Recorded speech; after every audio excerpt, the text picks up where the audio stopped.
Hello दोस्तों, स्वागत है आपका अपने यूट्यूब चैनल ग्रुपिंग हब पे। तो जैसा कि हम लोग एडुटेरिया का समर्पण सीरीज स्टार्ट किए थे और जिसके अंतर्गत हम लोग देख रहे थे बीपीएससी का टेस्ट सीरीज और टेस्ट नंबर 1 कंप्लीट कर लिए थे। आज जो होने वाला है वो है फुल लेंथ टेस्ट 2। चलिए, ये लास्ट टाइम रिवीजन के लिए इंपॉर्टेंट होगा, तो आप सभी इसमें क्वेश्चन के साथ साथ इसका डिटेल एनालिसिस भी होगा और यहीं पे आपको सॉल्यूशन भी मिलेगा। तो चलिए शुरुआत करते हैं क्वेश्चन नंबर फर्स्ट से। फर्स्ट नंबर बोला गया है सत्यमेव जयते। सत्यमेव जयते यह किस उपनिषद से लिया गया है? बहुत ही इंपॉर्टेंट क्वेश्चन है। सत्यमेव जयते यह लिया गया है मुंडक उपनिषद से। ठीक है, सत्यमेव जयते कहाँ से लिया गया है? तो लिया गया है मुंडक उपनिषद से। सत्यमेव जयते वाक्यांश मुंडक उपनिषद से लिया गया है। विशेष रूप से तृतीय मुंडक के प्रथम खंड के 6 श्लोक में वर्णित है। श्लोक में क्या कहा गया है? तो सत्यमेव जयते नानिर्त सत्यन, अर्थात सत्य की ही विजय होती है, असत्य का नहीं। अथर्ववेद का यह उपनिषद आध्यात्मिक मुक्ति प्राप्त करने में सत्य का सर्वोच्चता पर जोर देता है। ऐत्रेयोपनिषद में क्या कहा गया है? तो ऐत्रेयोपनिषद यह पारंपरिक संग्रह में मान्यता प्राप्त उपनिषद नहीं है।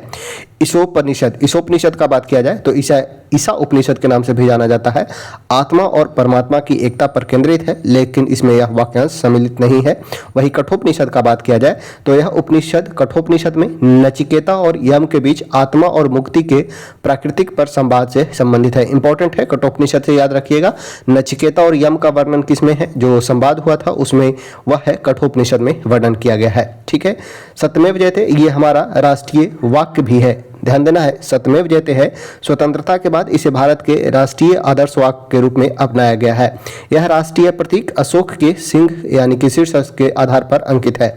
यह भारतीय दर्शन के मूल नैतिक और आध्यात्मिक मूल्यों को प्रतिबिंबित करता है, अतः अंततः सत्य ही पर विजय प्राप्त करता है। नेक्स्ट है क्वेश्चन नंबर हमारा सेकंड। किस बौद्ध संगीति में बौद्ध धर्म 2 संप्रदाय में विभाजित हुआ था? तो वो था चतुर्थ। ठीक है, चतुर्थ बौद्ध संगीति। अगर बात किया जाए बौद्ध संगीतियाँ का तो 4 बौद्ध संगीति होती है। ठीक है, 4 बौद्ध संगीति होती है, जिसमें प्रथम बौद्ध संगीति राजगृह में आयोजन किया जाता है। वही अजात शत्रु का शासनकाल होता है। समय होता है 483 ईस्वी पूर्व। इसी वर्ष महात्मा बुद्ध की मृत्यु के बाद 483 ईस्वी पूर्व में प्रथम बार बौद्ध संगीति की आयोजन किया जाता है और महाकश्यप के अध्यक्षता में। द्वितीय बौद्ध संगीति का बात किया जाए, हाँ याद रखना है, इसमें प्रथम बौद्ध संगीति में एक्स्ट्रा याद रखना है सूत पिटक और विनय पिटक का संकलन किया जाता है। ठीक है, सूत पिटक और विनय पिटक का संकलन प्रथम बौद्ध संगीति में किया जाता है। द्वितीय बौद्ध संगीति में याद रखना है यह वैशाली में हुआ है कलाशोक के शासनकाल में 383 ईस्वी पूर्व, यानी कि यहाँ से 100 साल के बाद 383 ईस्वी पूर्व में और सबा कामी की अध्यक्षता में। इसमें याद रखना है बौद्ध धर्म 2 संप्रदाय में टूटा था, अस्थावीर और महासांगिक में। तृतीय बौद्ध संगीति में पाटलिपुत्र में आयोजन होता है अशोक के शासनकाल के में 251 ईस्वी पूर्व में और मोगलीपुत्र 30 की अध्यक्षता में। तृतीय बौद्ध संगीति में याद रखना है विनय पिटक का संकलन मोगलीपुत्र 30 के द्वारा किया जाता है। वही चतुर्थ बौद्ध संगीति एकमात्र बौद्ध संगीति जो बिहार के बाहर होता है कुंडलवन में, और यह कश्मीर में होता है। कुंडलवन कश्मीर में चतुर्थ बौद्ध संगीति का आयोजन होता है कनिष्क की अध्यक्षता में और कनिष्क के शासनकाल में ही महात्मा बुद्ध को देवता का स्थान दे दिया जाता है। यह होता है ईस्वी के प्रथम शताब्दी में वसुमित्र की अध्यक्षता में, यानी कि अश्वघोष वसुमित्र की अध्यक्षता में चतुर्थ बौद्ध संगीति का आयोजन किया जाता है और इसमें चतुर्थ बौद्ध संगीति में ही बौद्ध धर्म हीनयान और महायान में विभाजित हो जाता है। ठीक है, तो 2 संप्रदाय में विभाजन कब हुआ था? तो चतुर्थ बौद्ध संगीति में हीनयान और महायान में। वही अस्थावीर और महासांगिक में विभाजन था दूसरा में। प्रथम बौद्ध संगीति में इंपॉर्टेंट याद रखना है सूत पिटक और विनय पिटक का संकलन। वही तृतीय बौद्ध संगीति में अभिधम पिटक की रचना की गई थी। नेक्स्ट है हड़प्पा के किस स्थल से खेल के मैदान के साक्ष्य मिले हैं? हड़प्पा के किस स्थल से खेल के साक्ष्य मिले हैं? तो यह मिला है धौलावीरा से। ठीक है, हड़प्पा के किस स्थल से खेल के मैदान के साक्ष्य मिला है? तो यह मिला है कहाँ से? तो धौलावीरा से। अगर बात किया जाए धौलावीरा तो यह वर्तमान गुजरात राज्य में स्थित है और इंपॉर्टेंट याद रखना है धौलावीरा से। यहाँ से हड़प्पा सिंधु घाटी सभ्यता के सबसे सुनियोजित और व्यापक रूप से उत्खनित स्थलों में से एक है। यह हड़प्पा वासियों को शहरी योजना और सामाजिक जीवन के बारे में अद्वितीय जानकारी प्रदान करता है। धौलावीरा की खोज अनूठी विशेषताओं में से एक है। यह बड़े खुले मैदान की उपस्थिति, जिसे पुरातत्वविद ने संभवतः एक स्टेडियम, समारोह स्थल या खेल का मैदान माना है। यह स्थान आयताकार और चारदीवारी से घिरा हुआ है, अन्यत्र पाए जाने वाले खुले बाजार या अन्य भंडार के विपरीत। इसका उपयोग सार्वजनिक समारोह, अनुष्ठान या खेल के लिए किया जाता रहा होगा। अगर बात किया जाए यहाँ का धौलावीरा से, तो याद रखना है धौलावीरा एकमात्र हड़प्पा का स्थल है जिसे यूनेस्को हेरिटेज साइट में शामिल किया गया है। ठीक है, यूनेस्को हेरिटेज साइट में शामिल होने वाला एकमात्र हड़प्पा स्थल है वो है धौलावीरा। राखी गढ़ी से याद रखना है, राखी गढ़ी यहाँ से ये जो है वो हरियाणा में है, हरियाणा में है राखी गढ़ी, और हरियाणा का राखी गढ़ी जो है सबसे बड़ा, ठीक है, यह भारत का सबसे बड़ा हड़प्पा स्थल है, हरियाणा में स्थित है। कालीबंगा का बात किया जाए तो यह राजस्थान में है। ठीक है, कालीबंगा राजस्थान में स्थित है। नेक्स्ट है, उत्तर वैदिक काल में प्रजापति किसके प्रमुख देवता थे? उत्तर वैदिक काल में प्रजापति किसके प्रमुख देवता थे? तो वो सृजन के देवता थे। ठीक है, प्रजापति किसके मुख्य देवता थे? तो सृजन के देवता थे। उत्तर वैदिक काल समय है लगभग 1000 से 600 पूर्व में। प्रारंभिक वैदिक काल की तुलना में धार्मिक विश्वास में काफी विकास हुआ है। इंद्र को वर्षा और युद्ध का देवता माना गया है। अग्नि को अग्नि और यज्ञ के देवता जैसे पहले के देवताओं की प्रमुखता कमी होने लगी। इस अवधि में प्रजापति सर्वोच्च सृष्टिकर्ता भगवान यानी कि सृजन के देवता के रूप में है उभरे हैं। प्रजापति के बारे में शब्द जो है, प्रजापति का शाब्दिक अर्थ होता है प्राणियों का स्वामी। उन्हें अक्सर ब्रह्मांड और जीवित प्राणियों के निर्माण के साथ जोड़ा जाता है। कभी कभी प्रजापति को बाद के हिंदू धर्म में निर्माता ब्रह्मा के साथ जोड़ा जाता है। प्रजापति का उल्लेख शतपथ ब्राह्मण और अन्य ब्राह्मण ग्रंथों में प्रमुखता से किया जाता है। देखते हैं अग्नि। अग्नि जो है यज्ञ के देवता हैं। इंद्र का बात किया जाए युद्ध के देवता हैं, और वरुण का बात किया जाए तो वरुण जल और ब्रह्मांडीय व्यवस्था के देवता हैं। नेक्स्ट है क्वेश्चन नंबर है हमारा 5th नंबर, गुप्त काल में सर्वाधिक अभिलेख किस शासक के मिले हैं? गुप्त काल के समय सबसे अधिक अभिलेख किस शासक के मिले हैं? तो यह कुमारगुप्त प्रथम के मिले हैं। ठीक है, कुमारगुप्त प्रथम के सर्वाधिक अभिलेख मिले हैं। कुमारगुप्त का शासनकाल होता है लगभग 415 से 455 ईस्वी पूर्व में। गुप्त साम्राज्य के प्रमुख शासक में से एक थे और उन्होंने सभी गुप्त शासकों में सबसे अधिक संख्या में शिलालेख जारी किए हैं। इनके इन शिलालेख में शामिल है पत्थर के शिलालेख, तांबे की प्लेट, सिक्के, विभिन्न रूपांकन और देवताओं के साथ सिक्के का रूपांकन मिलता है। भारत के विभिन्न हिस्सों से मंदिर शिलालेख मिलता है। उनके शिलालेख एक विस्तृत भौगोलिक क्षेत्र में पाए जाते हैं जो उनके साम्राज्य की विशाल और सक्रिय प्रशासनिक नियंत्रण को दर्शाता है।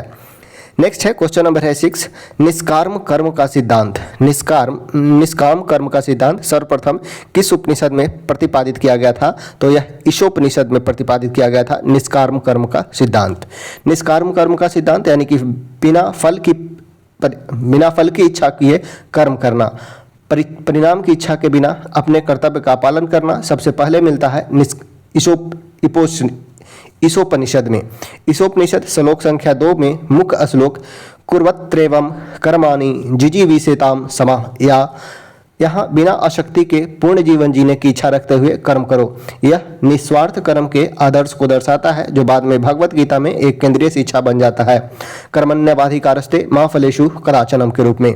नेक्स्ट है क्वेश्चन नंबर है यहाँ से और देख लेना है, कठोपनिषद में नचिकेता और यम के बीच संवाद मिलता है।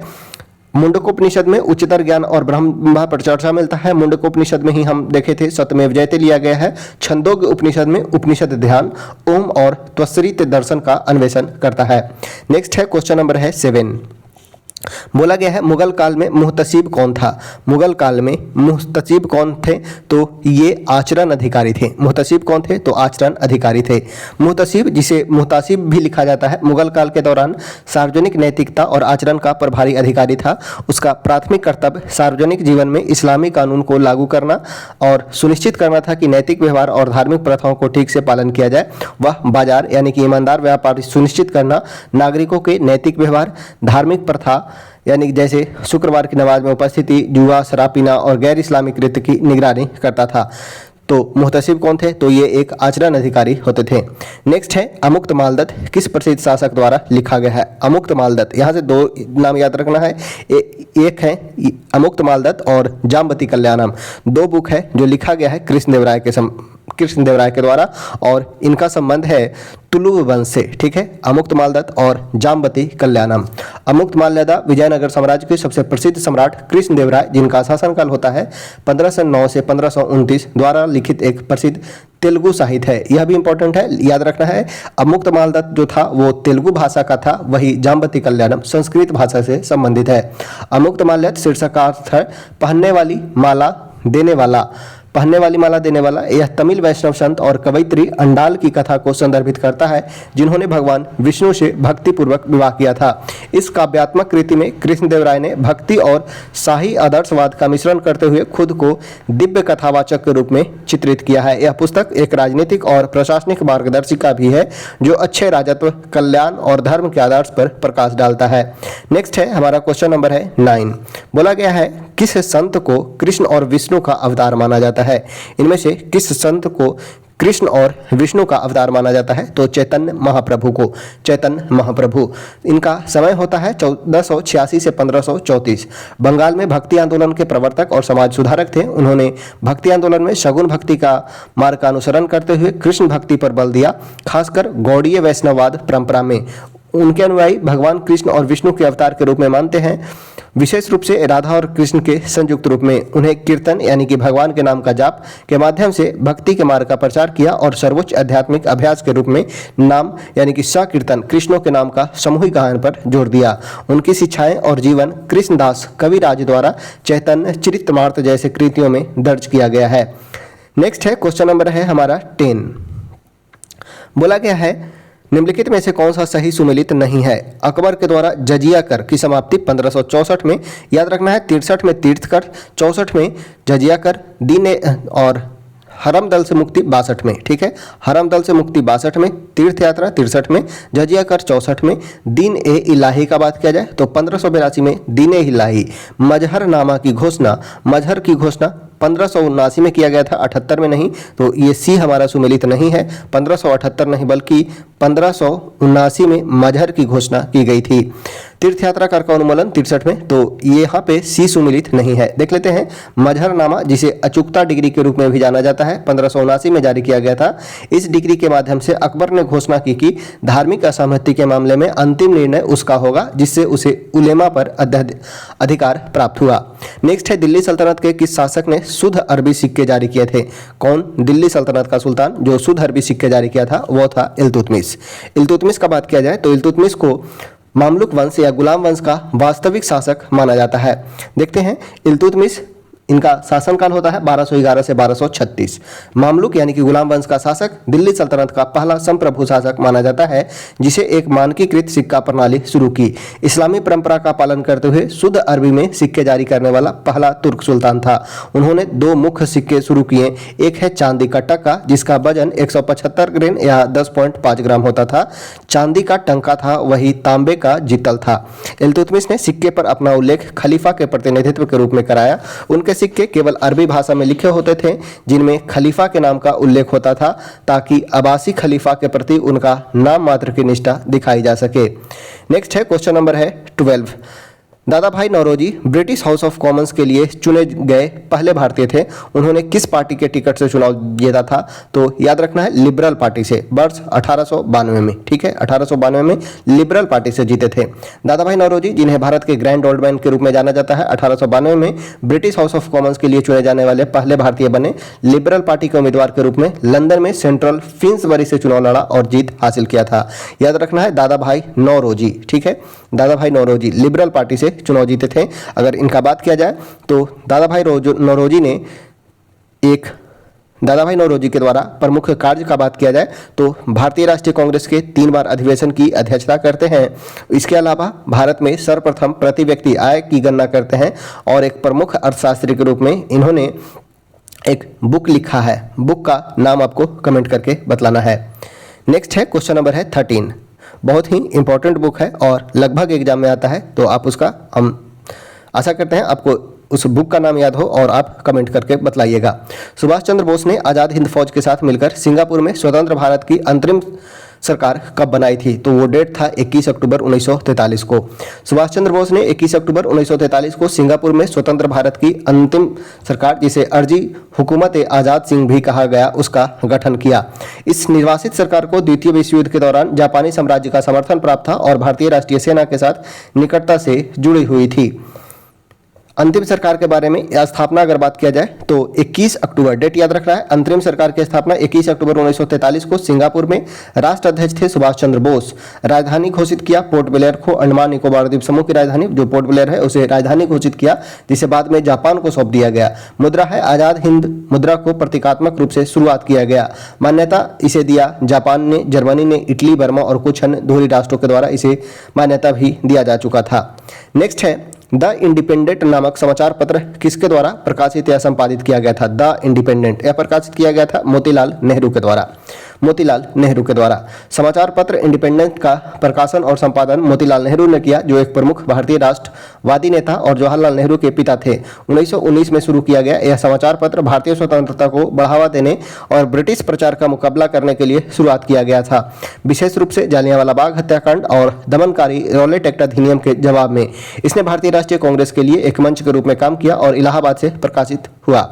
नेक्स्ट है कांग्रेस की कार्य समिति ने भारत के विभाजन का प्रस्ताव कब पारित किया था। भारत के विभाजन का प्रस्ताव कब पारित किया गया था, तो वो किया गया था 14 जून 1947 को। ठीक है, 14 जून 1947 को कांग्रेस कार्य समिति ने विभाजन को स्वीकार करते हुए प्रस्ताव पारित किया। अगर बात किया जाए 3 जून का, तो माउंटबेटन योजना की घोषणा हुई थी 3 जून 1947 को। 19 जुलाई, यहाँ पे अगर बात किया जाए 19 जुलाई, तो 18 जुलाई को एक डेट याद रखिएगा, 18 जुलाई को भारतीय स्वतंत्रता अधिनियम 1947 ब्रिटिश संसद द्वारा पारित हुआ था। वो डेट था 18 जुलाई। 14 अगस्त को भारत और पाकिस्तान को, यहाँ 14 नहीं 15 अगस्त 47 को हुआ था, भारत और पाकिस्तान को स्वतंत्रता प्राप्ति हुई थी 15 अगस्त को।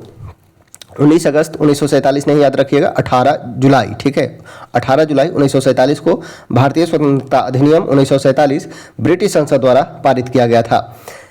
नेक्स्ट है भारत सरकार अधिनियम 1919 के मुख्य विशेषता निम्नलिखित में से कौन सी है। केंद्र द्वारा प्रांत को विधायी शक्ति का हस्तांतरण, प्रांतों की कार्यकारी सरकार में द्वैध शासन की व्यवस्था, इसके तहत पहली बार केंद्रीय बजट को राज्य बजट से अलग किया गया। तो यहाँ पे सभी स्टेटमेंट सही है। ठीक है, उपयुक्त सभी हो जाएगा, उपयुक्त सभी। भारत सरकार अधिनियम 1919 जिसे मॉन्टेग्यू चेम्सफोर्ड सुधार के रूप में भी जाना जाता है, इसमें कई महत्वपूर्ण विशेषताएं प्रस्तुत की, जिनका मुख्य उद्देश्य ब्रिटिश भारत में धीरे धीरे स्वशासन लागू करना था। देखते हैं प्रमुख प्रावधान क्या था। तो 1919 के अधिनियम में प्रांतीय विधानमंडल की शक्तियों में वृद्धि की तथा हस्तांतरण की प्रणाली अर्थात प्रांतों को अधिक स्वायत्तता प्रदान किया गया।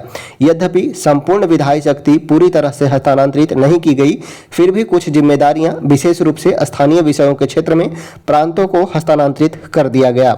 इस अधिनियम ने प्रांतीय स्तर पर द्वैध शासन प्रणाली की शुरुआत किया। द्वैध शासन का अर्थ है शासन की दोहरी प्रणाली। आरक्षित विषय जैसे कानून और व्यवस्था, पुलिस, वित्त ब्रिटिश कार्यकारी परिषद के नियंत्रण में थे, वही हस्तांतरित विषय जैसे शिक्षा, सार्वजनिक स्वास्थ्य, कृषि विधान परिषद के प्रति उत्तरदायी भारतीय मंत्रियों द्वारा संभाले जाते थे। केंद्रीय और प्रांतीय बजट का पृथकीकरण किया गया। भारत सरकार अधिनियम 1919 के तहत केंद्र और प्रांतीय बजट का पृथकीकरण भारत सरकार अधिनियम 1935 द्वारा भारत सरकार अधिनियम 1919 द्वारा किया गया। 1919 के अधिनियम में मुख्य रूप से द्वैध शासन और सीमित हस्तांतरण की व्यवस्था की गई, लेकिन बजट पृथकीकरण को बाद में प्रांतीय स्वायत्तता के एक भाग के रूप में लागू किया गया। नेक्स्ट है क्वेश्चन नंबर है 17। बोला गया है निम्नलिखित लड़ाई के काल अनुक्रम में व्यवस्थित करें। बांडेवास का बात किया जाए तो बांडेवास का युद्ध हुआ था 1760 में। प्रथम कर्नाटक युद्ध होता है 1746 से 48 के बीच प्रथम कर्नाटक युद्ध होता है।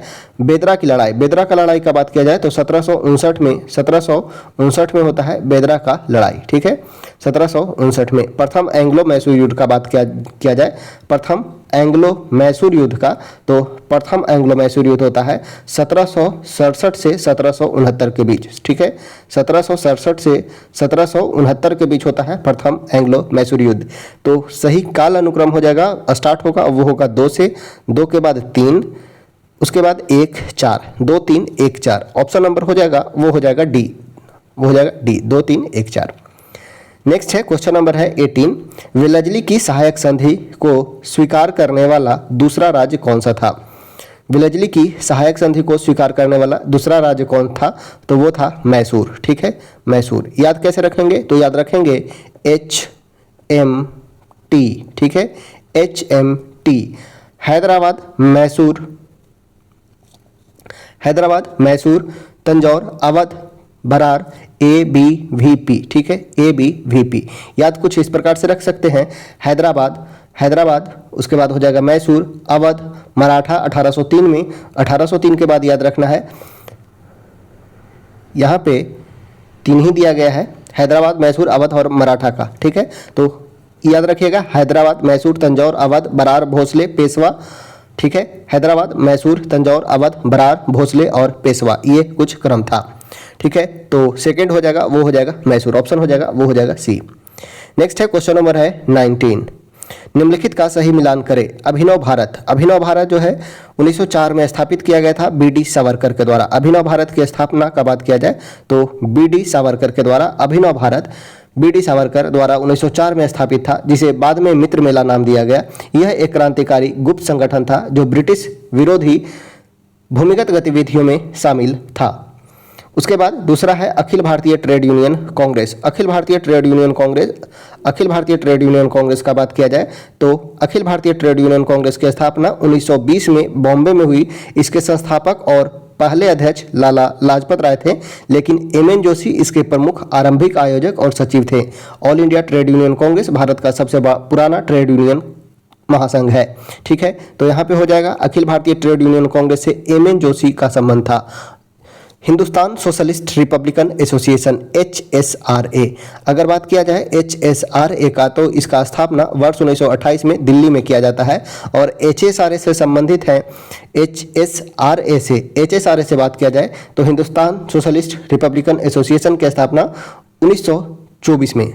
याद रखना है, यहाँ पे थोड़ा करेक्ट कीजिएगा, हिंदुस्तान HSRA का स्थापना जो हुआ था वो हुआ था 1928 में, वही 1924 में हिंदुस्तान रिपब्लिकन एसोसिएशन के रूप में की गई थी। 1928 में समाजवाद की ओर वैचारिक बदलाव के साथ इसका नाम बदलकर HSRA कर दिया गया।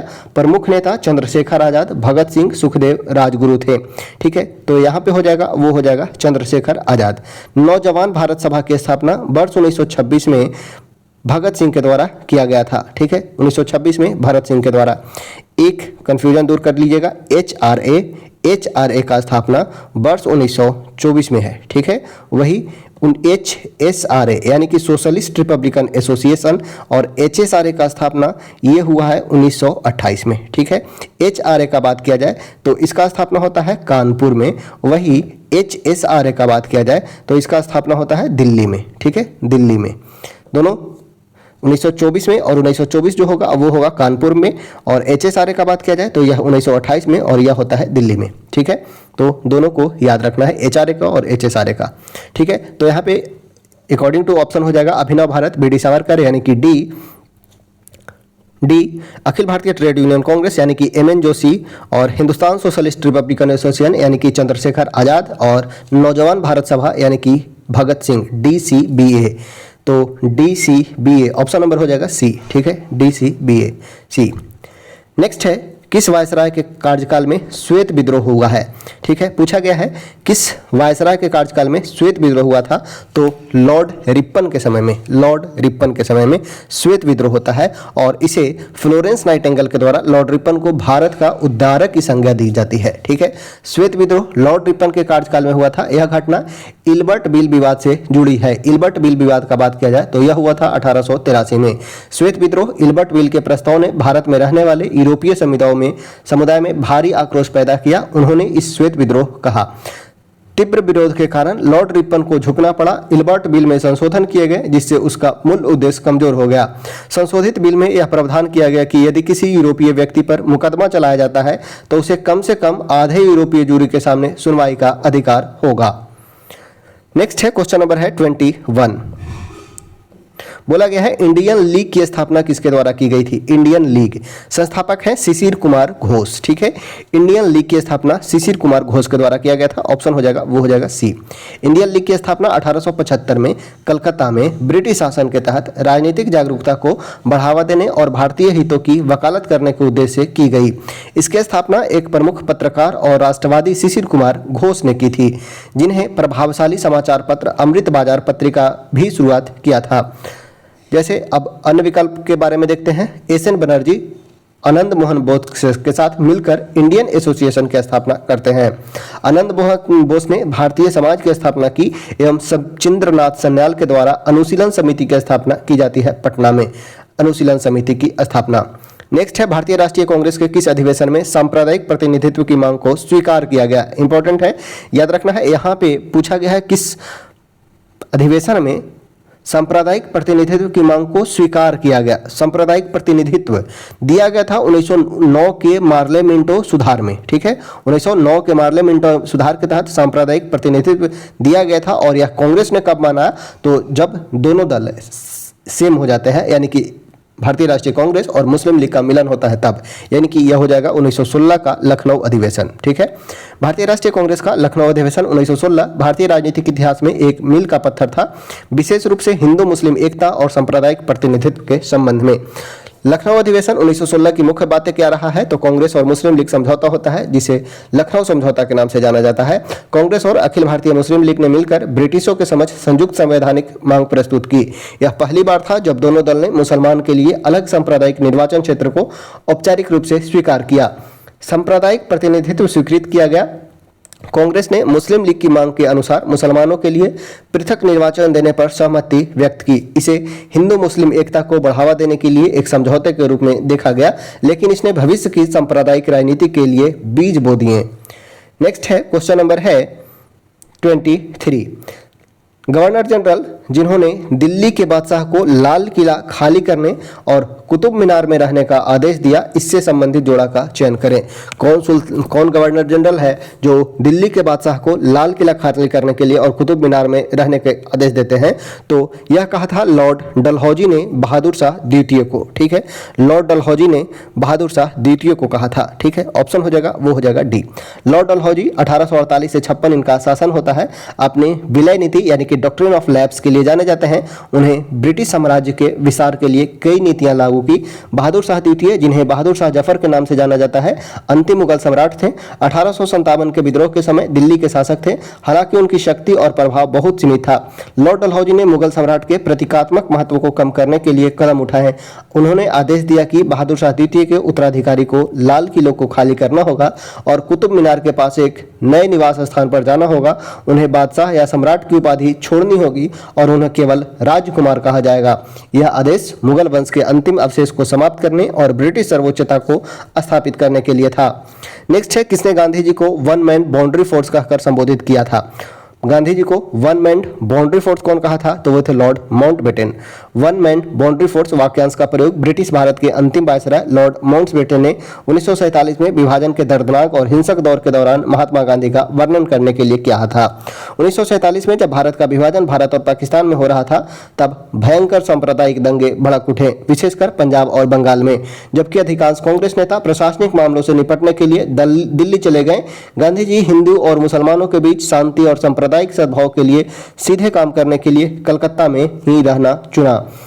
उनकी उपस्थिति और शांति प्रयास ने अकेले ही शहर में बड़े पैमाने पर हिंसा रोक दिया। इसलिए माउंटबेटन ने गांधी जी को किसी भी आधिकारिक शक्ति या सेना के बिना शांति बनाए रखने के सफलता से प्रभावित होकर लॉर्ड माउंटबेटन ने उन्हें वन मैन बाउंड्री फोर्स के रूप में संदर्भित किया।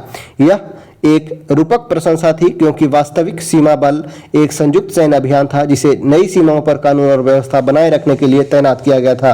लेकिन गांधी जी बिना हथियार के वहां सफल हुए जैसे सेना संघर्ष कर रही थी। नेक्स्ट है, क्वेश्चन नंबर है 25।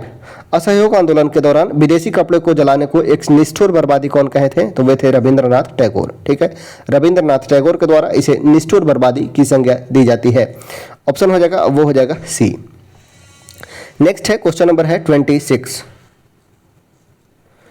लॉर्ड डलहौजी द्वारा भारत में रेलवे लाइन बिछाने का मुख्य उद्देश्य क्या था? लॉर्ड डलहौजी ठीक है। 1853 से 56 इनका शासन होता है और लॉर्ड डलहौजी के समय में ही 16 अप्रैल 1853 को प्रथम बार भारत में रेलवे चलाया जाता है। तो इसके पीछे मुख्य उद्देश्य क्या था? तो खान और बंदरगाहों से जोड़ना, ठीक है, खानों को बंदरगाह से जोड़ना। रेलवे के पीछे मुख्य आर्थिक उद्देश्य विशेष रूप से लॉर्ड डलहौजी की नीति के तहत आंतरिक क्षेत्र से कच्चे माल, विशेष रूप से खनिज जैसे पूर्वी और मध्य भारत से कोयला और लोहा का निकालना और उन्हें ब्रिटेन को निर्यात के लिए बंदरगाह जैसे बॉम्बे, कलकत्ता, मद्रास तक कुशलतापूर्वक परिवहन करना था। ठीक है, तो ऑप्शन हो जाएगा, वो हो जाएगा सी, खान को बंदरगाह से जोड़ना। नेक्स्ट है भारतीय राष्ट्रीय कांग्रेस का 27वां अधिवेशन कहाँ आयोजित किया गया था? तो यह था बांकीपुर में। ठीक है, बांकीपुर बांकीपुर वर्ष 1912 में। ठीक है, 1912 में 27वां अधिवेशन, पटना अधिवेशन का यह बांकीपुर में हुआ था 1912 में, जिसके अध्यक्ष हैं RN मुधोलकर, रघुनाथ नरसिंह मुधोलकर। बांकीपुर पटना में इसका आयोजन किया जाता है। नेक्स्ट है झलकी की संधि निम्नलिखित में से किस सम्राट के बीच हुआ था? झलकी की संधि किसके किसके बीच होता है? तो हैदराबाद के निजाम और बालाजी बाजीराव के बीच होता है। ठीक है, हैदराबाद के निजाम और बालाजी बाजीराव के बीच होता है झलकी की संधि। झलकी की संधि, जिसे भालकी की संधि के नाम से भी जाना जाता है, 1752 में हैदराबाद के निजाम उल मुल्क आसफ जाह और पेशवा बालाजी बाजीराव, जिन्हें नाना साहब भी कहा जाता है, उनके बीच हुआ था। अगर बात किया जाए झलकी की संधि का पृष्ठभूमि का, तो 1750 के दशक की शुरुआत में मराठा और हैदराबाद के निजाम के बीच तनाव बढ़ गया। मराठा दक्कन में अपना प्रभाव बढ़ा रहे थे और निजाम के अधीन क्षेत्र से चौथ और सरदेश मुखी वसूलने के लिए दबाव बना रहे थे। लंबे समय तक संघर्ष से बचने और मराठा सैन्य शक्ति को पहचानने के लिए निजाम शर्तों पर समझौता करने के लिए सहमत हो गया। इसलिए झलकी या भलकी 1752 ईस्वी की एक पारंपरिक रूप से सहमति संधि पर हस्ताक्षर किए। निजाम ने मराठों को चौथ यानी कि जो एक प्रकार का कर था देने की सहमति व्यक्त की।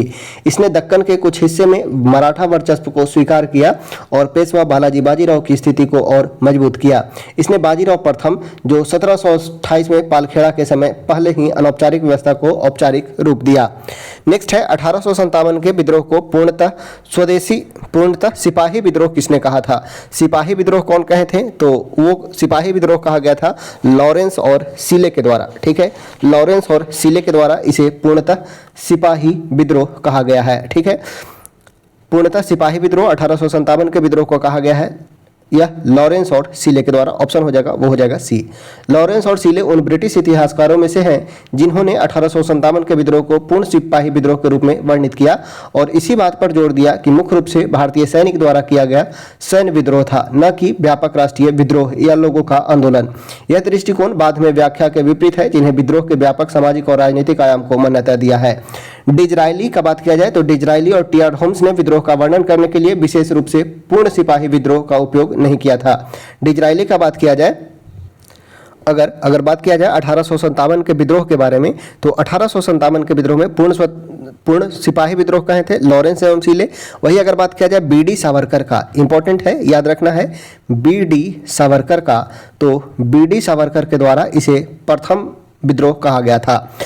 बी.डी. सावरकर ने भारत का प्रथम स्वतंत्रता संग्राम कहा 1857 के विद्रोह को। डिजरायली के द्वारा इसे राष्ट्रीय विद्रोह का दर्जा दिया गया। ठीक है, राष्ट्रीय विद्रोह की संख्या डिजरायली ने दिया। टी.आर. होम्स का बात किया जाए तो टी.आर. होम्स ने बर्बरता और सभ्यता के बीच युद्ध कहा। ठीक है, बर्बरता एवं सभ्यता के बीच युद्ध कहा टी.आर. होम्स ने। डिजरायली ने राष्ट्रीय विद्रोह कहा, टी.आर. होम्स ने पूर्णतः सिपाही विद्रोह, टी.आर. होम्स ने बर्बरता सभ्यता के बीच युद्ध कहा और लॉरेंस ने पूर्णतः सिपाही विद्रोह कहा। और एक है L.E.R. रीज। ठीक है, L.E.R. रीज का बात किया जाए तो L.E.R. रीज ने इसे धर्मांधों का ईसाइयों के विरुद्ध युद्ध कहा। L.E.R. रीज ने इसे धर्मांधों का ईसाइयों के विरुद्ध युद्ध कहा। नेक्स्ट है क्वेश्चन नंबर है 30। 1857 के दौरान भारत में ब्रिटिश महिला को समर्पित इन मेमोरियम पेंटिंग किसके द्वारा बनाया गया था? तो यह बनाया गया था जोसेफ नोएल पैटन के द्वारा। जोसेफ नोएल पैटन, ऑप्शन हो जाएगा, वो हो जाएगा डी। इन मेमोरियम पेंटिंग ब्रिटिश चित्रकार जोसेफ नोएल पेटन द्वारा 1857 के विद्रोह, जिसे प्रथम स्वतंत्रता संग्राम भी कहा जाता है, के दौरान मारे गए ब्रिटिश महिलाओं और बच्चों को श्रद्धांजलि के रूप में बनाई गई। इसका शीर्षक है इन मेमोरियम, जोसेफ नोएल पेटन के द्वारा बनाया गया लगभग 1858-59 में। इसका विषय था और उद्देश्य थे, इसमें एक ब्रिटिश महिला और बच्चे को एक साथ बैठे हुए दिखाया गया है जो प्रार्थना कर रहे हैं या मदद की प्रतीक्षा कर रहे हैं, जबकि भारतीय सैनिक बाहर हमला करते हैं या दंगा करते हैं। इसका उद्देश्य ब्रिटिश जनता के बीच सहानुभूति जगाना और विद्रोह के दौरान और उसके बाद ब्रिटिश प्रतिरोध को उचित ठहराना था। इसका उद्देश्य क्या रहा और उसका प्रभाव क्या पड़ा? तो पेंटिंग खुद को देसी बर्बरता के शिकार के रूप में चित्रित करने और ब्रिटिश औपनिवेशिकता को दर्शाती है। भारत में कठोर प्रतिशोध और निरंतर ब्रिटिश शासन के लिए जनता के समर्थन को मजबूत करने के लिए इस्तेमाल किए जाने वाले दृश्य प्रचार का हिस्सा था। 1857 के बाद ईस्ट इंडिया कंपनी से सीधे नियंत्रण लेने के लिए ब्रिटिश क्राउन के भावनात्मक और नैतिक औचित्य को यह पेंटिंग पूरा करता है। नेक्स्ट है क्वेश्चन नंबर है 31। बोला गया है दाब का विमीय सूत्र क्या होगा? दाब का विमीय सूत्र अगर हम याद करना चाहें, दाब का विमीय सूत्र यानी कि प्रेशर इक्वल टू होता है फोर्स पर यूनिट एरिया। ठीक है, फोर्स पर unit area. Force equal to होता है मास इनटू एक्सेलरेशन। ठीक है, मास इनटू एक्सेलरेशन। फोर्स बराबर होता है मास इनटू एक्सेलरेशन बटा यहाँ पे एरिया है। ठीक है, मास यानी कि मास का हो जाएगा m और एक्सेलरेशन हो जाएगा Lt-2, एक्सेलरेशन Lt-2 हो जाएगा। वही एरिया का बात किया जाए तो एरिया हो जाएगा L2। ठीक है, तो अगर इसे सिंप्लीफाई करें तो m L-1 m, ये 2 नीचे से ऊपर जाएगा तो m L-1 T-2 हो जाएगा। ठीक है, m L-1 T-2, तो ऑप्शन हो जाएगा वो हो जाएगा B, m L-1 T-2। अगर यहाँ से हम फॉर्मूला अगर याद रहे तो आप सभी का डायमेंशनल फॉर्मूला याद रख सकते हैं। नेक्स्ट है वह दर्पण जो हमेशा वास्तविक और वस्तु का सीधा प्रतिबिंब बनाता है, वो दर्पण कौन सा होगा? तो वो दर्पण होगा या तो समतल और उत्तल होगा। ठीक है, समतल और उत्तल ऑप्शन हो जाएगा वो हो जाएगा D, समतल दर्पण और उत्तल दर्पण। समतल दर्पण हमेशा किसी वास्तविक वस्तु की सीधी छवि बनाता है चाहे वस्तु की स्थिति कुछ भी हो। उत्तल दर्पण भी हमेशा सीधी छवि बनाता है चाहे वस्तु कहीं भी रखी गई हो। अवतल दर्पण केवल तभी सीधी छवि बनाता है जब वस्तु बहुत करीब हो, जैसे फोकल लेंथ की लंबाई के भीतर हो, अन्यथा वो उल्टी प्रतिबिंब बनाता है। इसलिए समतल और उत्तल ही होगा जो हमेशा वस्तु का सीधी छवि बनाता है। नेक्स्ट है ध्वनि की महत्वपूर्ण विशेषता है तारात्व। तारात्व यानी कि पिच। पिच किस पे डिपेंड करता है? तो ध्वनि के 3 विशेषता होता है। 3 विशेषता में है एक है पिच, और पिच डिपेंड करता है आवृत्ति पे, आवृत्ति यानी कि फ्रीक्वेंसी पे। ठीक है, तारत्व ध्वनि का वह विशेषता है जो हमें उच्च और निम्न स्वरों के बीच अंतर करने की अनुमति देता है। यह सीधे ध्वनि तरंग की आवृत्ति पर निर्भर करता है। उच्च आवृत्ति का अर्थ है उच्च पिच और निम्न आवृत्ति का अर्थ है निम्न पिच। तीव्रता और आयाम जोर से संबंधित है, जबकि गुणता स्वर या टोन को संदर्भित करता है। नेक्स्ट है प्रिज्म से गुजरने पर प्रकाश का कौन सा रंग सबसे अधिक अपवर्तित होता है? प्रिज्म से गुजरने पर प्रकाश का कौन सा रंग सबसे अधिक अपवर्तित होता है? ये हमारा है प्रिज्म। और जब प्रिज्म से व्हाइट लाइट को गुजारा जाता है तो सबसे यहाँ पे ये जो होता है डिस्पर्सन पूछा गया है, सबसे अधिक अपवर्तित कौन होता है? तो वो हो जाएगा बैगनी कलर। कुछ इस प्रकार से याद रखना है, VIBGYOR। जो सबसे लास्ट होगा वो होगा वायलेट। ठीक है, तो यहाँ पे सबसे अधिक रिफ्रैक्शन होगा वो होगा वायलेट का। ठीक है, वायलेट यानी कि बैगनी का। ठीक है, बैगनी का सबसे अधिक अपवर्तन होता है। जब श्वेत प्रकाश किसी प्रिज्म से होकर गुजरता है तो वह फैलाव के कारण अपने घटक रंगों में विभाजित हो जाता है। प्रत्येक रंग अपनी तरंगदैर्घ्य के कारण अलग अलग मात्रा में मुड़ता है। सबसे छोटी तरंगदैर्घ्य वाली बैगनी रोशनी सबसे अधिक अपवर्तित होती है, जबकि सबसे लंबी तरंगदैर्घ्य वाली लाल रोशनी सबसे कम अपवर्तित होती है। नेक्स्ट है पदार्थ का परमाणु सिद्धांत सर्वप्रथम किसने दिया? पदार्थ का परमाणु सिद्धांत सर्वप्रथम किसके द्वारा दिया गया था? तो यह दिया गया था जॉन डाल्टन के द्वारा। परमाणु सिद्धांत किसने दिया? तो जॉन डाल्टन ने। जॉन डाल्टन ने सबसे पहले पदार्थ का परमाणुिक सिद्धांत प्रतिपादित किया गया। 1808 में उन्होंने अपनी पुस्तक a new system of chemical philosophy में अपने सिद्धांत को प्रकाशित किया। उनका सिद्धांत सभी पदार्थों और परमाणुओं और उनके गुणों के संदर्भ में समझने का एक व्यापक प्रयास था। डाल्टन के सिद्धांत में कहा गया कि सभी पदार्थ सूक्ष्म अविभाज्य कणों से बने हैं, जिन्हें परमाणु कहते हैं। जॉन डाल्टन का प्रमुख अवधारणा जो था वो है किसी दिए गए तत्व के परमाणु द्रव्यमान गुणों में समान होते हैं। किसी दिए गए तत्व के परमाणु द्रव्यमान और गुणों में समान होते हैं। विभिन्न तत्वों के परमाणु और के द्रव्यमान और गुण भिन्न होते हैं। परमाणु अविनाशी होते हैं, न तो बनाया जा सकता है न ही नष्ट किया जा सकता है। परमाणु सरल पूर्णांक अनुपातों में संयोजक होकर रासायनिक यौगिक बनाते हैं और रासायनिक अभिक्रिया के दौरान परमाणु को पूर्ण व्यवस्थित, संयोजित या पृथक किया जा सकता है। यह दिया गया था जॉन डाल्टन के द्वारा। नेक्स्ट है निम्नलिखित में से किस स्थान पर गुरुत्वाकर्षण बल सबसे अधिक होगा।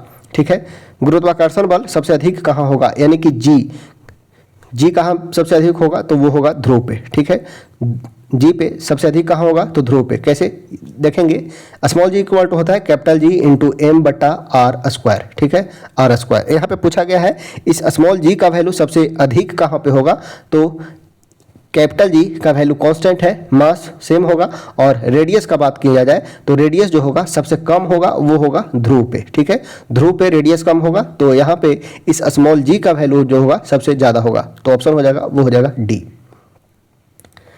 नेक्स्ट है क्वेश्चन नंबर है 37। यदि 100 वाट का बल्ब 10 घंटे जलाया जाता है तो कितना यूनिट की विद्युत खर्चा होगा, तो 1 यूनिट बराबर होता है 1 kW वाट। ठीक है, तो 1000 वाट इंटू 10 आवर यानी कि 1 kWh यानी कि 1 यूनिट, तो ये हो जाएगा 1 यूनिट, ऑप्शन हो जाएगा ए। नेक्स्ट है मस्टर्ड गैस का उपयोग किस लिए किया जाता है। मस्टर्ड गैस का उपयोग किया जाता है रासायनिक युद्ध में। मस्टर्ड गैस जिसे सल्फर मस्टर्ड कहा जाता है, यह अत्यधिक विषैला रासायनिक युद्धकारक है जिसका उपयोग मुख्यतः दुश्मन सेना को त्वचा, आंखों और श्वसन तंत्र के गंभीर छाले पैदा करके अक्षम या घायल करने के लिए किया जाता है। इसका ईंधन दुर्गंधनाशक या सरसों और तेल के स्रोत के रूप में उपयोग नहीं है। इसका एकमात्र महत्वपूर्ण उपयोग होता है रासायनिक युद्ध में, विशेष रूप से प्रथम विश्व युद्ध के दौरान इसका प्रयोग किया गया था। नेक्स्ट है अंतरिक्ष यात्री अंतरिक्ष में सीधे खड़े क्यों नहीं हो सकते हैं, क्योंकि वहां गुरुत्वाकर्षण नहीं होता है, तो गुरुत्वाकर्षण की अनुपस्थिति होती है। ठीक है, तो ऑप्शन हो जाएगा वो हो जाएगा बी, गुरुत्वाकर्षण अनुपस्थित होता है। नेक्स्ट है प्रेरकत्व। प्रेरकत्व यानी कि इंडक्टेंस। ठीक है, इंडक्टेंस का यूनिट पूछा गया है। इंडक्टेंस का यूनिट हो जाएगा वो हो जाएगा हेनरी। ठीक है, इंडक्टेंस का यूनिट जो हो जाएगा वो हो जाएगा हेनरी, ऑप्शन हो जाएगा वो हो जाएगा डी। अगर बात किया जाए आर का, तो रेसिस्टेंस का हो जाएगा वो हो जाएगा ओम। इंडक्टेंस यानी कि इंडक्टेंस का हो जाएगा वो हो जाएगा हेनरी, और कैपेसिटेंस का बात किया जाए तो कैपेसिटेंस जो हो जाएगा वो हो जाएगा फैराडे। नेक्स्ट है निम्नलिखित में से किस तत्व के सबसे अधिक समस्थानिक है। सबसे अधिक समस्थानिक किसका हो जाएगा, तो हो जाएगा पोलोनियम का। पोलोनियम का सबसे अधिक समस्थानिक है। पोलोनियम का समस्थानिक की संख्या है 33। ठीक है, 33 समस्थानिक होते हैं पोलोनियम के। लिथियम का बात किया जाए तो लिथियम के 8 समस्थानिक हैं। ऑक्सीजन की बात किया जाए तो ऑक्सीजन के 14 है, और यूरेनियम का बात किया जाए तो यूरेनियम के 17 समस्थानिक है। ठीक है, पोलोनियम के समस्थानिकों की संख्या 33 है, और इसमें से सबसे अधिक हो जाएगा वो हो जाएगा पोलोनियम का। नेक्स्ट देखते हैं, क्वेश्चन बोला गया है 43। नींबू के रस का पीएच मान कितना होता है। नींबू के रस का पीएच मान कितना होता है, तो वो होता है 2.2। ठीक है, नींबू का रस यह अम्लीय होता है, पीएच मान आमतौर पर 2 से 3 तक होता है, तो ऑप्शन हो जाएगा यहाँ पे बी। नेक्स्ट है गैसोहॉल मिश्रण किसका है। गैसोहॉल किसका मिश्रण होता है, तो 90% जल पेट्रोल में जब 10% एल्कोहल में ला दिया जाता है तो वह गैसोहॉल कहलाता है। ठीक है, 90% पेट्रोल और 10% एल्कोहल गैसोहॉल कहलाता है। गैसोहॉल एक ईंधन मिश्रण है, इसमें 90% पेट्रोल, गैसोलीन और 10% एल्कोहल, आमतौर पर इथेनॉल होता है। इस मिश्रण को अक्सर E10 के रूप में संदर्भित किया जाता है, जिसका व्यापक रूप से वाहन उत्सर्जन और शुद्ध जीवाश्म ईंधन पर निर्भरता को कम करने के लिए उपयोग किया जाता है। अन्य अनुपात का मानक गैसोहॉल नहीं माना जाता है। नेक्स्ट है ग्राफीन क्या है, तो ग्राफीन जो है कार्बन का नैनो रूप है। ठीक है, कार्बन का नैनो रूप है ग्राफीन, ऑप्शन हो जाएगा बी। नेक्स्ट है समान ताप और दाब पर सभी गैसों के समान आयतन में अणुओं की संख्या सामान्य होती है। यह किस नियम के अनुसार है, तो यह है एवोगाड्रो का नियम। ठीक है, एवोगाड्रो का नियम। सामान्य ताप और दाब पर सभी गैसों में समान आयतन में अणुओं की संख्या सामान्य होती है, यह है एवोगाड्रो का नियम, ऑप्शन हो जाएगा वो हो जाएगा ए। नेक्स्ट है क्वेश्चन नंबर है 46। कार्नेटाइट किस धातु का अयस्क है। कार्नेटाइट का बात किया जाए तो यह यूरेनियम का अयस्क है। ठीक है, कार्नेटाइट किसका अयस्क है, यूरेनियम का। नेक्स्ट है 47। एल्काइन का अनुसूत्र क्या हो जाएगा? एल्काइन का पूछा गया है तो एल्काइन का होता है -2, CnH2n -2, ऑप्शन हो जाएगा सी। एल्केन का हो जाएगा +2, एल्कीन का हो जाएगा CnH2n और एल्काइन हो जाएगा -2। केन कीन काइन याद रखना है, एल्केन हो जाएगा तो CnH2n +2, एल्कीन हो जाएगा तो CnH2n और एल्काइन हो जाएगा तो -2 हो जाएगा। ठीक है, नेक्स्ट है आभूषण को धोने के लिए निम्नलिखित में से किस उपकरण का प्रयोग किया जाता है, किस मिश्रण का उपयोग किया जाता है आभूषण को धोने के लिए? तो हम प्रयोग करेंगे एक्वा रिजिया का। ठीक है, एक्वा रिजिया का। एक्वा रिजिया का बात किया जाए तो सांद्र नाइट्रिक एसिड और हाइड्रोक्लोरिक एसिड का अत्यधिक संक्षारक मिश्रण है जो आमतौर पर 1:3 के अनुपात में होता है। सोने और प्लेटिनम जैसे महान धातुओं को घोलने की अपेक्षा अपनी क्षमता के लिए प्रसिद्ध है, जिससे सोने की गहनों को सफाई और शोधन के लिए पसंदीदा रसायन बन जाता है। ईथर अकेले हाइड्रोक्लोरिक एसिड और अकेले नाइट्रिक एसिड सोने को नहीं घोल सकता है, इस तरह से गहनों को प्रभावी ढंग से साफ नहीं कर पाता है। नेक्स्ट है किसी तत्व को पीटकर पतली चादर बनाई जाती है, वह तत्व कौन सा होगा? तो वह धातु होगा। ठीक है, वह क्या होगा? तो वह धातु होगा, ऑप्शन हो जाएगा वो हो जाएगा ए, धातु तत्व होगा। धातु को पीटकर चादर के रूप में बनाया जा सकता है। ठीक है, धातु को पीटकर चादर के रूप में बनाया जा सकता है। नेक्स्ट है कोलाइडल विलयन का शुद्धिकरण। कोलाइडल विलयन का शुद्धिकरण निम्नलिखित में से किस विधि के द्वारा नहीं किया जा सकता है? ठीक है, कोलाइडल विलयन का शुद्धिकरण किस विधि के द्वारा नहीं किया जा सकता है? तो वह जाएगा इलेक्ट्रोलाइसिस प्रोसेस के द्वारा नहीं किया जा सकता है। इसके अलावा इलेक्ट्रोडायलिसिस, डायलिसिस और सूक्ष्म निस्पंदन के द्वारा किया जा सकता है। इलेक्ट्रोडायलिसिस में क्या होता है? तो यह विधि झिल्ली के माध्यम से आयनिक अशुद्धि को तेजी से हटाने के लिए विद्युत क्षेत्र लागू करके कोलाइड विलयन को शुद्ध करता है। डायलिसिस का बात किया जाए तो यह प्रक्रिया अर्धपरागमय झिल्ली के माध्यम से विसरण द्वारा अशुद्धि को हटाता है तथा कोलाइडल विलयन को प्रभावी रूप से शुद्ध करता है। सूक्ष्म निस्पंदन का बात किया जाए तो इसे अल्ट्रा फिल्ट्रेशन के नाम से जाना जाता है। इसमें कोलाइडल कणों की अशुद्धि से अलग करने के लिए बहुत महीन छिद्र वाले विशेष फिल्टर पेपर का उपयोग किया जाता है। इलेक्ट्रोलिसिस का बात किया जाए तो इलेक्ट्रोलिसिस का उपयोग कोलाइडल घोल को शुद्ध करने के लिए नहीं किया जाता है। यह एक रासायनिक प्रक्रिया है जिसमें विद्युत धारा का उपयोग गैर सहज प्रतिक्रिया के चलाने के लिए किया जाता है, न कि कोलाइडल अशुद्धि को अलग करने के लिए। नेक्स्ट है याददाश्त का संबंध मस्तिष्क के किस भाग से है? याददाश्त का संबंध मस्तिष्क के किस भाग से है? तो वह हो जाएगा सेरेबेरम से। याददाश्त रिलेटेड है सेरेबेरम से, ऑप्शन हो जाएगा वो हो जाएगा डी। स्मृति मुख्य रूप से मस्तिष्क के सबसे बड़े भाग सेरेबेरम से जुड़ी होती है, जो स्मृति सीखने, तर्क करने और समस्या समाधान सहित उच्च संज्ञानात्मक कार्य के लिए जिम्मेदार होता है। मस्तिष्क के भीतर विशिष्ट क्षेत्र जैसे कि हिप्पोकैम्पस मध्य टेम्पोरल लोब में स्थित होता है। प्रीफ्रंटल कॉर्टेक्स याद के निर्माण, भंडार और पूर्ण प्राप्ति में महत्वपूर्ण भूमिका निभाता है। हिप्पोकैम्पस विशेष रूप से नई यादों को बनाने और अल्पकालिक यादों को दीर्घकालिक यादों में समेकित करने के लिए महत्वपूर्ण है, जबकि प्री फ्रंटल कॉर्टेक्स कार्यशील स्मृति और स्मृतिपूर्ण प्राप्ति से संबंधित निर्णय लेने में शामिल है। हाइपोथैलम्स भूख, प्यास, नींद, शरीर के तापमान जैसे बुनियादी शारीरिक कार्य के साथ साथ भावनाओं और हार्मोनल संतुलन को नियंत्रित करता है। यह सीधे तौर पर स्मृति के लिए जिम्मेदार नहीं है। ठीक है, ये हाइपोथैलम्स जिम्मेदार इसके लिए नहीं है। सेरेबेलम का बात किया जाए तो सेरेबेलम मुख्य रूप से स्वैच्छिक आंदोलन, संतुलन और मोटर सीखने जैसे बाइक चलाना सिखाना में समन्वय में शामिल होता है, जबकि यह प्रक्रिया स्मृति में योगदान होता है। यह समान स्मृति कार्यों के लिए प्राथमिक क्षेत्र नहीं है। स्पाइनल कॉर्ड का बात किया जाए स्पाइनल कॉर्ड का, तो स्पाइनल कॉर्ड केंद्रीय तंत्रिका तंत्र का हिस्सा है और मुख्य रूप से प्रतिवर्ती क्रिया, ठीक है, रिफ्लेक्स एक्शन और मस्तिष्क और शरीर के बीच तंत्रिका संकेतों के संचरण को संभालता है। ठीक है, स्पाइनल कॉर्ड। नेक्स्ट है क्वेश्चन नंबर है 52। बोला गया है सूची 1 को 2 से सुमिलित करना है। विटामिन B7 का बात किया जाए, इसे बायोटिन के नाम से जाना जाता है और विटामिन B7 के कमी से क्या होता है? तो विटामिन B7 की कमी से बालों का झड़ना। ठीक है, विटामिन B7 इसे बायोटिन के नाम से जाना जाता है। स्वस्थ त्वचा, बाल और नाखून के साथ साथ वसा, कार्बोहाइड्रेट और प्रोटीन के चयापचय के लिए आवश्यक है। विटामिन B7 की कमी से बाल झड़ना, डायबिटीज और तंत्रिका संबंधी लक्षण हो सकते हैं। विटामिन B12 के कारण क्या होता है? तो B12 के कारण प्रणाशी अरक्तता होती है। ठीक है, विटामिन B12 को होती है प्रणाशी अरक्तता, जिसे इसे साइनोकोबालामीन के रूप में जाना जाता है। लाल रक्त कोशिका निर्माण तंत्रिका संबंधी कार्य और डीएनए संश्लेषण के लिए महत्वपूर्ण है। विटामिन B12 की कमी से घातक एनीमिया होता है। एक ऐसी स्थिति जिसमें B12 के खराब अवशोषण के कारण स्वस्थ लाल रक्त कोशिका की कमी होती है, जिसे अक्सर आंतरिक कारक की कमी से जुड़ी होती है। विटामिन ई से बांझपन उत्पन्न होता है। विटामिन ई की कमी से बांझपन उत्पन्न होता है और विटामिन के जो है रक्त के थक्का जमने में सहायक होता है। तो यहाँ पे हो जाएगा 3, 1, 4, 2, ठीक है, 3, 1, 4, 2 यानी कि ऑप्शन हो जाएगा वो हो जाएगा ए। नेक्स्ट है एड्स के निम्नलिखित में से कौन सा परीक्षण किया जाता है। ठीक है, एड्स के लिए कौन सा परीक्षण इनमें से किया जाता है। तो एड्स के लिए हो जाएगा PCR, पॉलीमेराइज्ड चेन रिएक्शन। ठीक है, PCR किया जाता है। उसके अलावा CD4 किया जाता है और एलिसा टेस्ट किया जाता है। ठीक है, एलिसा टेस्ट, PCR और एलिसा, CDR, PCR और एलिसा। ठीक है, PCR पॉलीमराइज्ड चेन रिएक्शन निदान के लिए HIV अनुसंक्रामक सामग्री का पता लगाने के लिए उपयोग किया जाता है। CD4 यानी कि CD4 सेल काउंट का उपयोग संक्रमित व्यक्ति में HIV की प्रगति और प्रतिरक्षा स्थिति की निगरानी के लिए किया जाता है।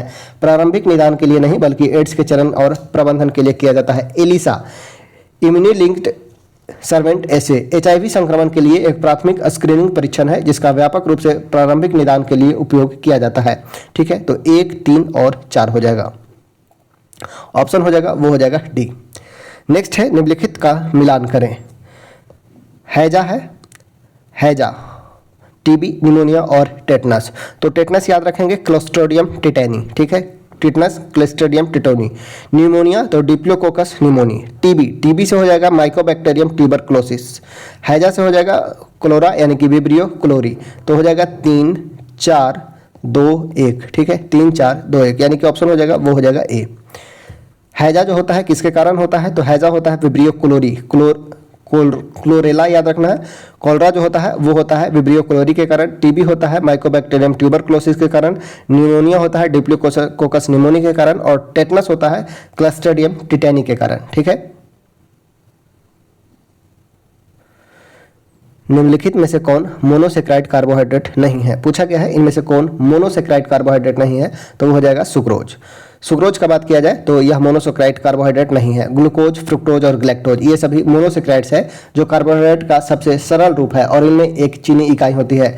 सुक्रोज का बात किया जाए तो यह मोनो नहीं बल्कि डाइसेक्राइड है, जिसका अर्थ यह है कि 2 मोनोसेक्राइड्स इकाई से मिलकर बना होता है। तो ग्लूकोज और फ्रुक्टोज से मिलकर बना होता है सुक्रोज। ठीक है, तो सुक्रोज मोनोसेक्राइड नहीं बल्कि डाइसुक्रोज है। ठीक है, मोनोसेक्राइड नहीं बल्कि डाइसेक्राइड है सुक्रोज।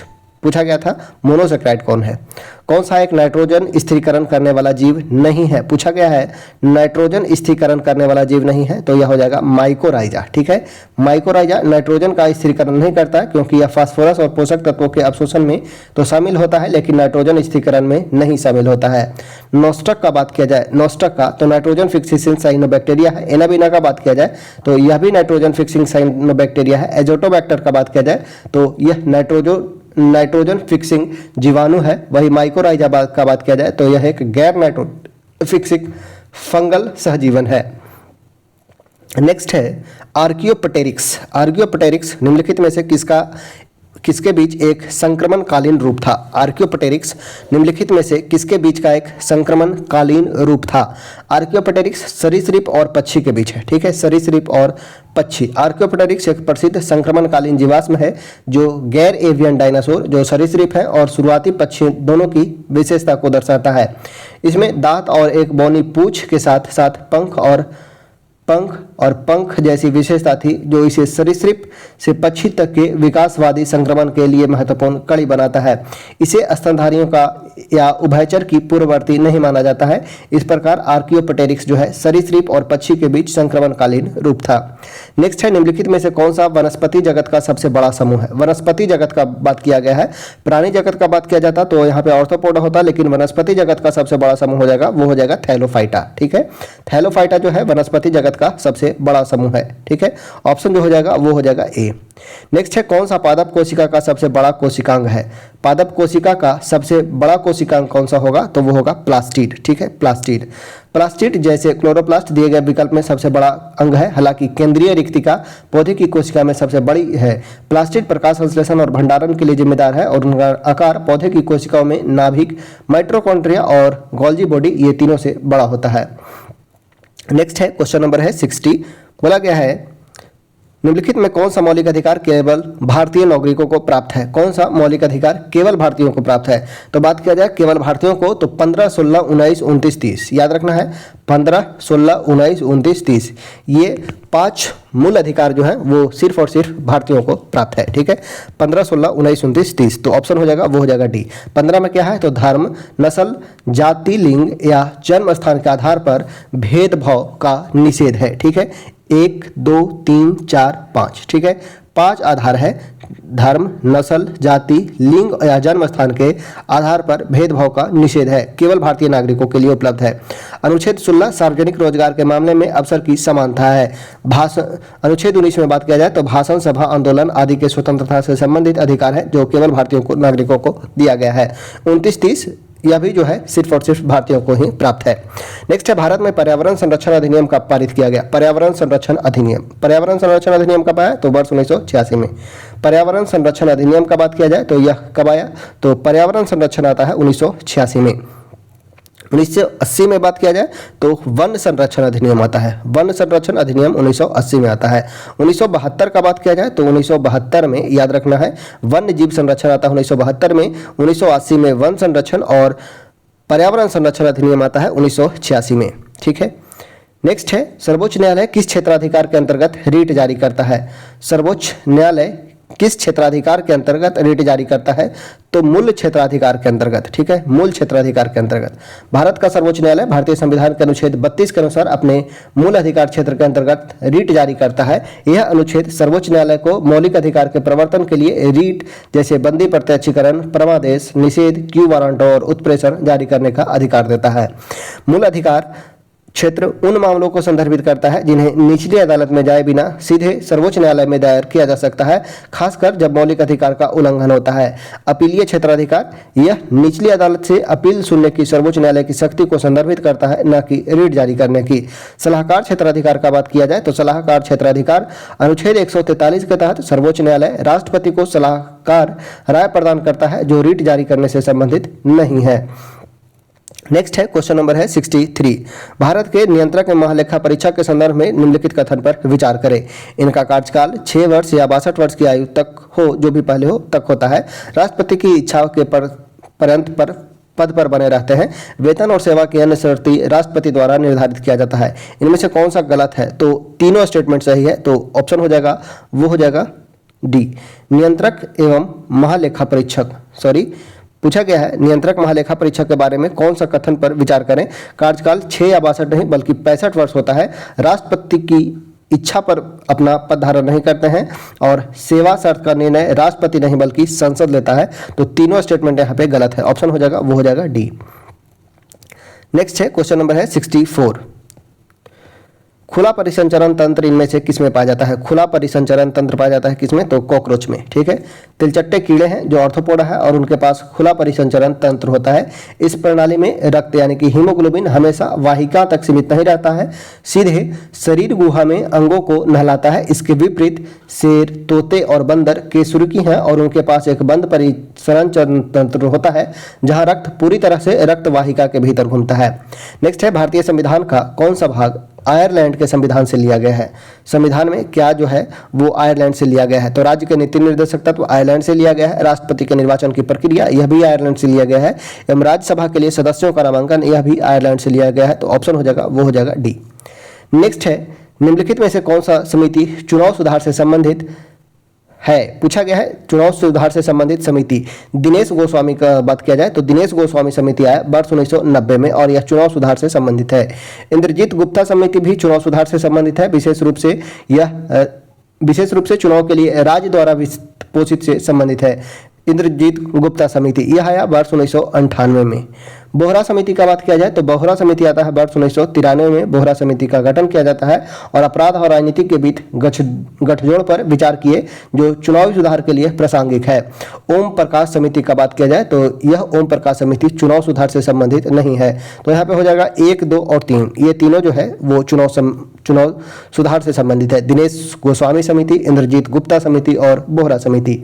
ठीक है, 1990 में दिनेश गोस्वामी समिति, 1993 में बोहरा समिति और 1998 में इंद्रजीत सेन गुप्ता समिति का गठन किया गया। नेक्स्ट है कि संविधान संशोधन द्वारा एक ही व्यक्ति को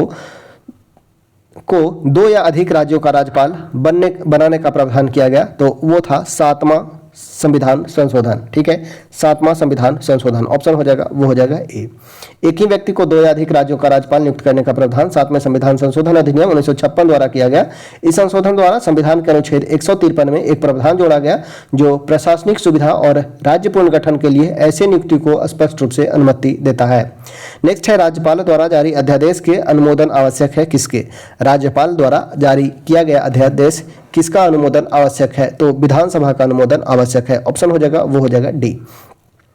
भारत में किसी राज्य के राज्यपाल द्वारा जारी अध्यादेश को विधानमंडल के पुनः समन्वित होने के 6 सप्ताह के भीतर राज्य विधानमंडल जैसे विधानसभा और यदि लागू हो तो विधान परिषद से अनुमोदन प्राप्त करना आवश्यक है। यह भारतीय संविधान के अनुच्छेद 213 द्वारा अनिवार्य है।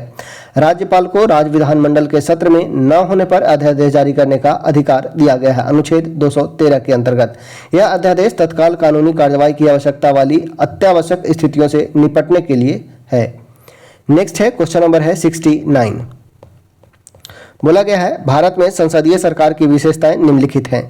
भारत में संसदीय सरकार की विशेषता निम्नलिखित हैं। मंत्रिपरिषद सामूहिक रूप से उच्च सदन के प्रति उत्तरदायी होता है। सामूहिक रूप से उच्च सदन नहीं बल्कि निम्न सदन यानी कि लोकसभा के प्रति उत्तरदायी होता है। ठीक है, उच्च सदन नहीं बल्कि निम्न सदन यानी कि लोकसभा के प्रति उत्तरदायी होता है। संसद बने बिना कोई व्यक्ति केवल 6 महीने तक मंत्री पद पर बना रह सकता है, बिल्कुल सही है। मंत्री अपना पद ग्रहण करने से पहले लोकसभा के अध्यक्ष के समक्ष शपथ लेता है। तो लोकसभा के अध्यक्ष के समक्ष नहीं बल्कि मंत्री जो है राष्ट्रपति के समक्ष शपथ लेता है। ठीक है, मंत्री पद ग्रहण करने के पहले लोकसभा के अध्यक्ष नहीं बल्कि राष्ट्रपति के समक्ष शपथ लेता है। तो 3 नंबर भी हमारा गलत है। राष्ट्रपति भारत में वास्तविक कार्यकारी हैं। वास्तविक कार्यकारी जो होते हैं वो पीएम होते हैं, न कि राष्ट्रपति। जो वास्तविक कार्यकारी होते हैं वो होते हैं पीएम। राष्ट्रपति जो है भारत के नाम मात्र के वास्तविक होते हैं। वास्तविक जो होते हैं वो होते हैं पीएम। राष्ट्रपति नाम मात्र कार्यकारी होता है, वास्तविक नहीं। वास्तविक कार्यकारी शक्ति का प्रयोग प्रधानमंत्री की अध्यक्षता वाली मंत्रिपरिषद के द्वारा किया जाता है। ठीक है, तो चौथा स्टेटमेंट भी हमारा गलत है, पहला भी गलत है। पूछा क्या गया है कौन सा कथन सही है, तो केवल 2 स्टेटमेंट 2 जो है केवल सही है। नेक्स्ट है गन्ने का उचित एवं लाभकारी मूल्य। गन्ने का उचित और लाभकारी मूल्य किसके द्वारा अनुमोदित किया जाता है? तो आर्थिक मामलों के मंत्रिमंडलीय समिति द्वारा अनुमोदित किया जाता है। आर्थिक मामलों के मंत्रिमंडलीय समिति के द्वारा। नेक्स्ट है निम्नलिखित में से कौन सा आरबीआई के मौद्रिक नीति का मात्रात्मक उपकरण है? आरबीआई के मौद्रिक नीति का मात्रात्मक उपकरण कौन सा है? तो वैधानिक तरलता अनुपात हो जाएगा, नगद आरक्षित अनुपात हो जाएगा और खुले बाजार की क्रियाएं SLR और CRR।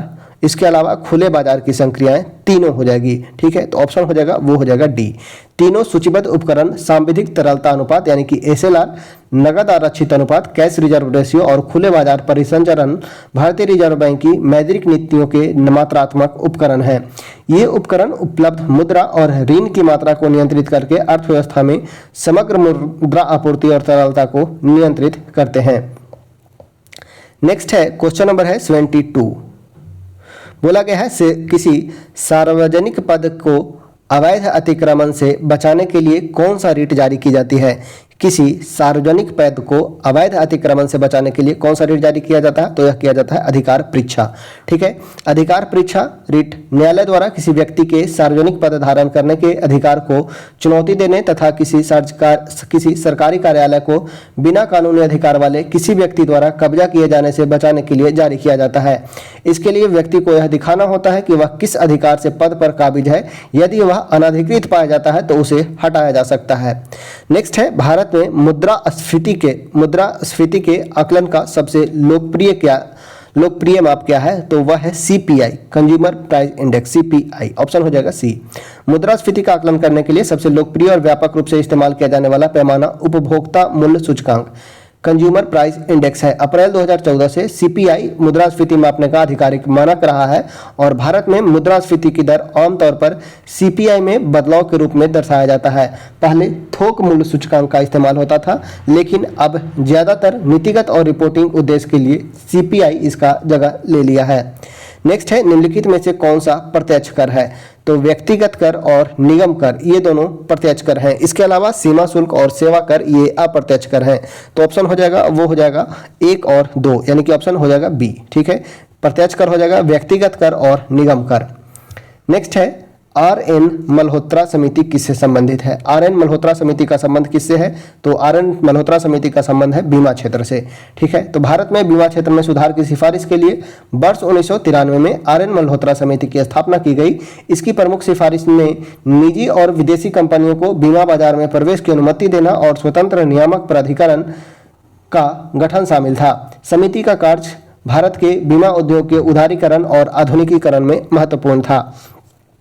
नेक्स्ट है, क्वेश्चन नंबर है 26, वेतन निधि सिद्धांत किसके द्वारा प्रतिपादित किया गया था? तो वेतन निधि सिद्धांत यह दिया गया था जे.एस. मिल के द्वारा। जे.एस. मिल के द्वारा ऑप्शन हो जाएगा वो हो जाएगा डी। नेक्स्ट है, क्वेश्चन नंबर है 27, बोला गया है भारतीय रिजर्व बैंक द्वारा बैंक दर में वृद्धि का क्या प्रभाव पड़ेगा? यदि बैंक रेट बढ़ा दिया जाए तो क्या प्रभाव होगा? तो बैंक दर में वृद्धि से मुद्रा आपूर्ति या तरलता में कमी होगी। मुद्रा आपूर्ति या तरलता में कमी होगी। इसके साथ साथ बैंक की साख सृजन क्षमता में कमी होगी। तो 1 और 3 यानी कि ऑप्शन हो जाएगा वो हो जाएगा बी। नेक्स्ट है, निम्नलिखित में से उत्पादन के 4 प्रमुख कारक कौन कौन से हैं? उत्पादन के 4 प्रमुख कौन कौन से हैं?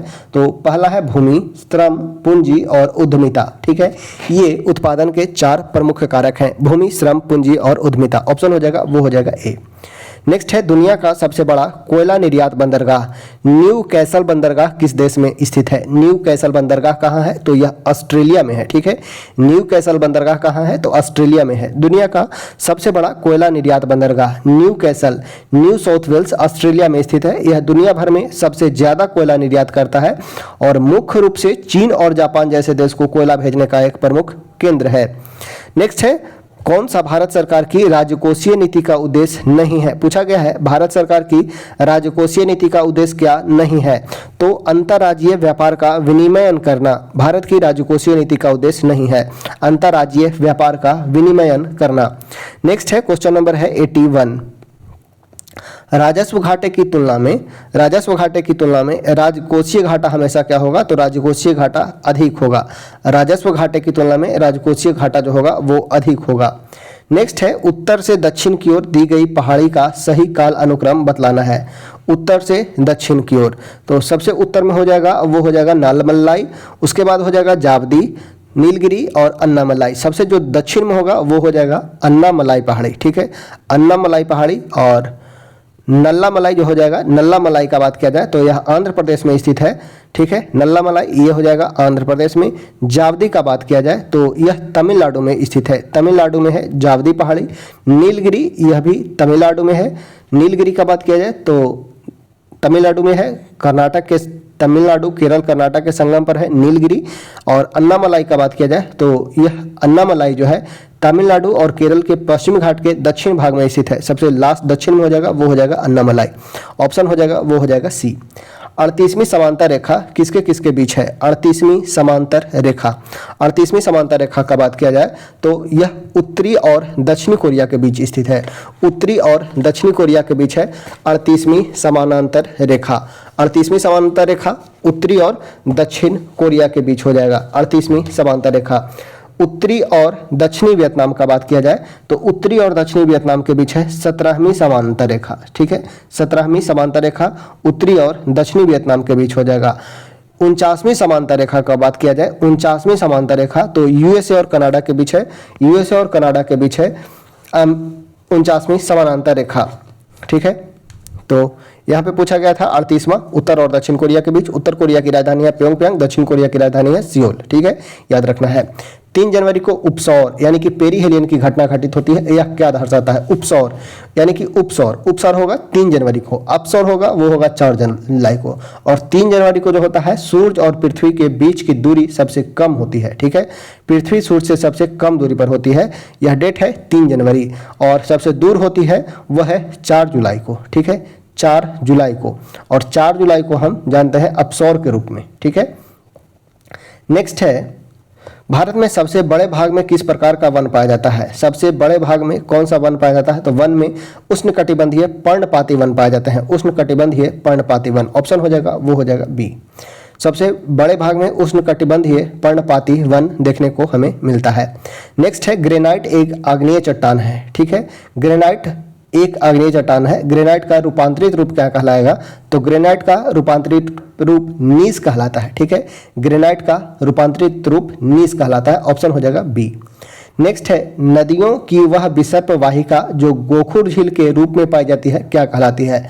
नदियों को वह विसर्प वाहिका जो गोखुर झील के रूप में पाई जाती है उसे हम चौर कहते हैं। ठीक है, चौर कहते हैं। ऑप्शन हो जाएगा, वो हो जाएगा ए।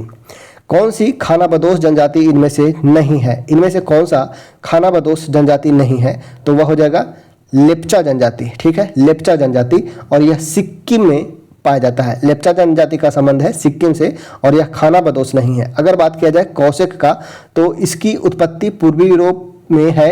कौशिक यानी कि अर्ध खानाबदोश योद्धा समुदाय थे, विशेष रूप से जारवादी और प्रारंभिक आधुनिक काल के दौरान यूरेशियन मैदान में घूमते थे और अपनी घुड़सवारी और सैन्य कौशल के लिए ये जाने जाते थे। अगर बात किया जाए मसाई जनजाति का तो ये पूर्वी अफ्रीका, केन्या और तंजानिया में निवास करते हैं। मसाई जनजाति, मसाई पारंपरिक चरवाहे खानाबदोश हैं, अपने मवेशियों के साथ चारागाह और पानी की तलाश में घूमते हैं। लेप्चा का बात किया जाए तो इसकी उत्पत्ति सिक्किम, दार्जिलिंग और पूर्वी नेपाल और भूटान के कुछ हिस्सों में लेप्चा जनजाति पाए जाते हैं। ये बसे हुए पहाड़ी लोग हैं जो पारंपरिक रूप से कृषि करते हैं और अस्थायी घर में रहते हैं। पिग्मी का बात किया जाए तो ये पिग्मी जनजाति का ये कांगो बेसिन में रहते हैं। पिग्मी जनजाति कांगो बेसिन में रहते हैं। शिकारी संग्राहक के रूप में जाने जाने वाले पिग्मी अर्ध खानाबदोश वनवासी है जो शिकार और मौसमी संसाधन की तलाश में घूमते हैं। नेक्स्ट है क्वेश्चन नंबर है 89। बोला गया है लंबी रेडियो तरंग पृथ्वी के वायुमंडल के किस परत से परावर्तित होता है? लंबी रेडियो तरंग किस वायुमंडल के किस परत से रिफ्लेक्ट होता है? तो वह आयन मंडल से रिफ्लेक्ट होता है। ठीक है, आयन मंडल से। ऑप्शन हो जाएगा सी। परमाणु ऊर्जा संयंत्र और उनके स्थान के बारे में कौन सा विकल्प सही नहीं है? कोटा राजस्थान। ठीक है, तारापुर महाराष्ट्र। काकरापारा का बात किया जाए तो कर्नाटक नहीं बल्कि काकरापारा जो है वो गुजरात में है। ठीक है, काकरापारा गुजरात में है, नरौरा यूपी में है। ठीक है, तो सी सुमिलित नहीं है, सी सुमिलित नहीं है। नेक्स्ट है क्वेश्चन नंबर है 91। कौन सा देश स्थल रुद्ध नहीं है? इनमें से कौन सा देश जो है स्थल रुद्ध नहीं है? वर्तमान में स्थल रुद्ध देशों की संख्या जो है वो 44 है। इनमें कौन सा स्थल रुद्ध नहीं है? तो रूस जो है स्थल रुद्ध नहीं है। अफगानिस्तान, मंगोलिया, बोलीविया सभी स्थल रुद्ध देश है, जिसका अर्थ है उनके पास कोई तट रेखा या महासागर तक सीधी पहुंच नहीं है। रूस स्थल रुद्ध देश नहीं है। अंटार्कटिका और प्रशांत महासागर के साथ इसकी विस्तृत तट रेखाएं हैं, साथ ही बाल्टिक और काला सागर तक भी इसका पहुंच है। नेक्स्ट है शीतोष्ण कटिबंधीय घास के मैदान एवं देश। कैंटरबरी का बात किया जाए तो कैंटरबरी घास के मैदान जो है न्यूजीलैंड में पाया जाता है। पुस्ताज का बात किया जाए तो हंगरी में है। वेल्स जो है दक्षिण अफ्रीका के घास के मैदान को वेल्स कहते हैं एवं अर्जेंटीना के घास के मैदान को पंपास कहते हैं। ठीक है, तो ये हो जाएगा 3, 2, 4, 1। ठीक है, कैंटरबरी न्यूजीलैंड में, पुस्ताज हंगरी में, वेल्स दक्षिण अफ्रीका में और पंपास अर्जेंटीना में। 3, 2, 4, 1 ऑप्शन हो जाएगा, वो हो जाएगा बी। नेक्स्ट है pearl of Siberia. Pearl of Siberia किस झील को कहा जाता है? तो लेक बैकाल को कहा जाता है पर्ल ऑफ साइबेरिया। ठीक है, बैकाल झील को इसकी अद्भुत प्राकृतिक सुंदरता, अद्वितीय जैव विविधता और दुनिया की सबसे गहरी और सबसे पुरानी मीठे पानी की झील होने के कारण इसे पर्ल ऑफ साइबेरिया कहा जाता है। ठीक है, पर्ल ऑफ साइबेरिया कहा जाता है लेक बैकाल को। पूर्वी बिहार को प्रभावित करने वाले नॉर्वेस्टर की उत्पत्ति होती है कहाँ? तो बंगाल की खाड़ी में। ठीक है, बंगाल की खाड़ी में होता है नॉर्वेस्टर की उत्पत्ति। ऑप्शन हो जाएगा, वो हो जाएगा सी। नेक्स्ट है भारत की वैसी नदी जो हिमालयन की सभी श्रृंखला को काटता है, वो कौन सा नदी है? तो वो है सतलज नदी। ठीक है, वो कौन सा नदी है? तो वो हो जाएगा सतलज नदी। हिमालय के सभी श्रृंखला को काटता है, काराकोरम, लद्दाख, जौस्कर। ठीक है, ग्रेट हिमालय को, जौस्कर को और शिवालिक को, तीनों को काटता है। वो नदी है वो है सतलज। नेक्स्ट है क्वेश्चन नंबर है 96। बोला गया बिहार में अब तक कितनी बार राष्ट्रपति शासन लागू किया जा चुका है। तो भारत में 1968 में बिहार में सर्वप्रथम 1968 में राष्ट्रपति शासन लागू किया गया और लास्ट 2005 में राष्ट्रपति शासन लागू हुआ था। तो अब तक कुल 8 बार राष्ट्रपति शासन लागू किया जा चुका है। सतीश प्रसाद सिंह ने सबसे कम अवधि के लिए बिहार के मुख्यमंत्री के रूप में कार्य किया, केवल 5 दिन 28 जनवरी से 1968 से 1 फरवरी 1968 तक। इसकी तुलना में भोपाल पासवान शास्त्री की 1968 में अब तक बिहार में कुल 8 बार राष्ट्रपति शासन लागू किया जा चुका है। 1968 में, 69 में, 72 में, 97, 80 और 95 और 99 में। लास्ट जो लगा है वो 2005 में लगा है। नेक्स्ट है निम्नलिखित में कौन सबसे कम अवधि तक बिहार के मुख्यमंत्री पद पर रहे हैं। तो ये हैं सतीश प्रसाद सिंह। सतीश प्रसाद सिंह मात्र 5 दिन तक बिहार के मुख्यमंत्री रहे थे। नेक्स्ट है दरभंगा में किला और जामा मस्जिद का निर्माण कराने वाला सुल्तान कौन सा था। तो वह है मोहम्मद बिन तुगलक। ठीक है, मोहम्मद बिन तुगलक 1325 से 1351 तक शासन किया। दरभंगा में एक किला और जामा मस्जिद का निर्माण किया था।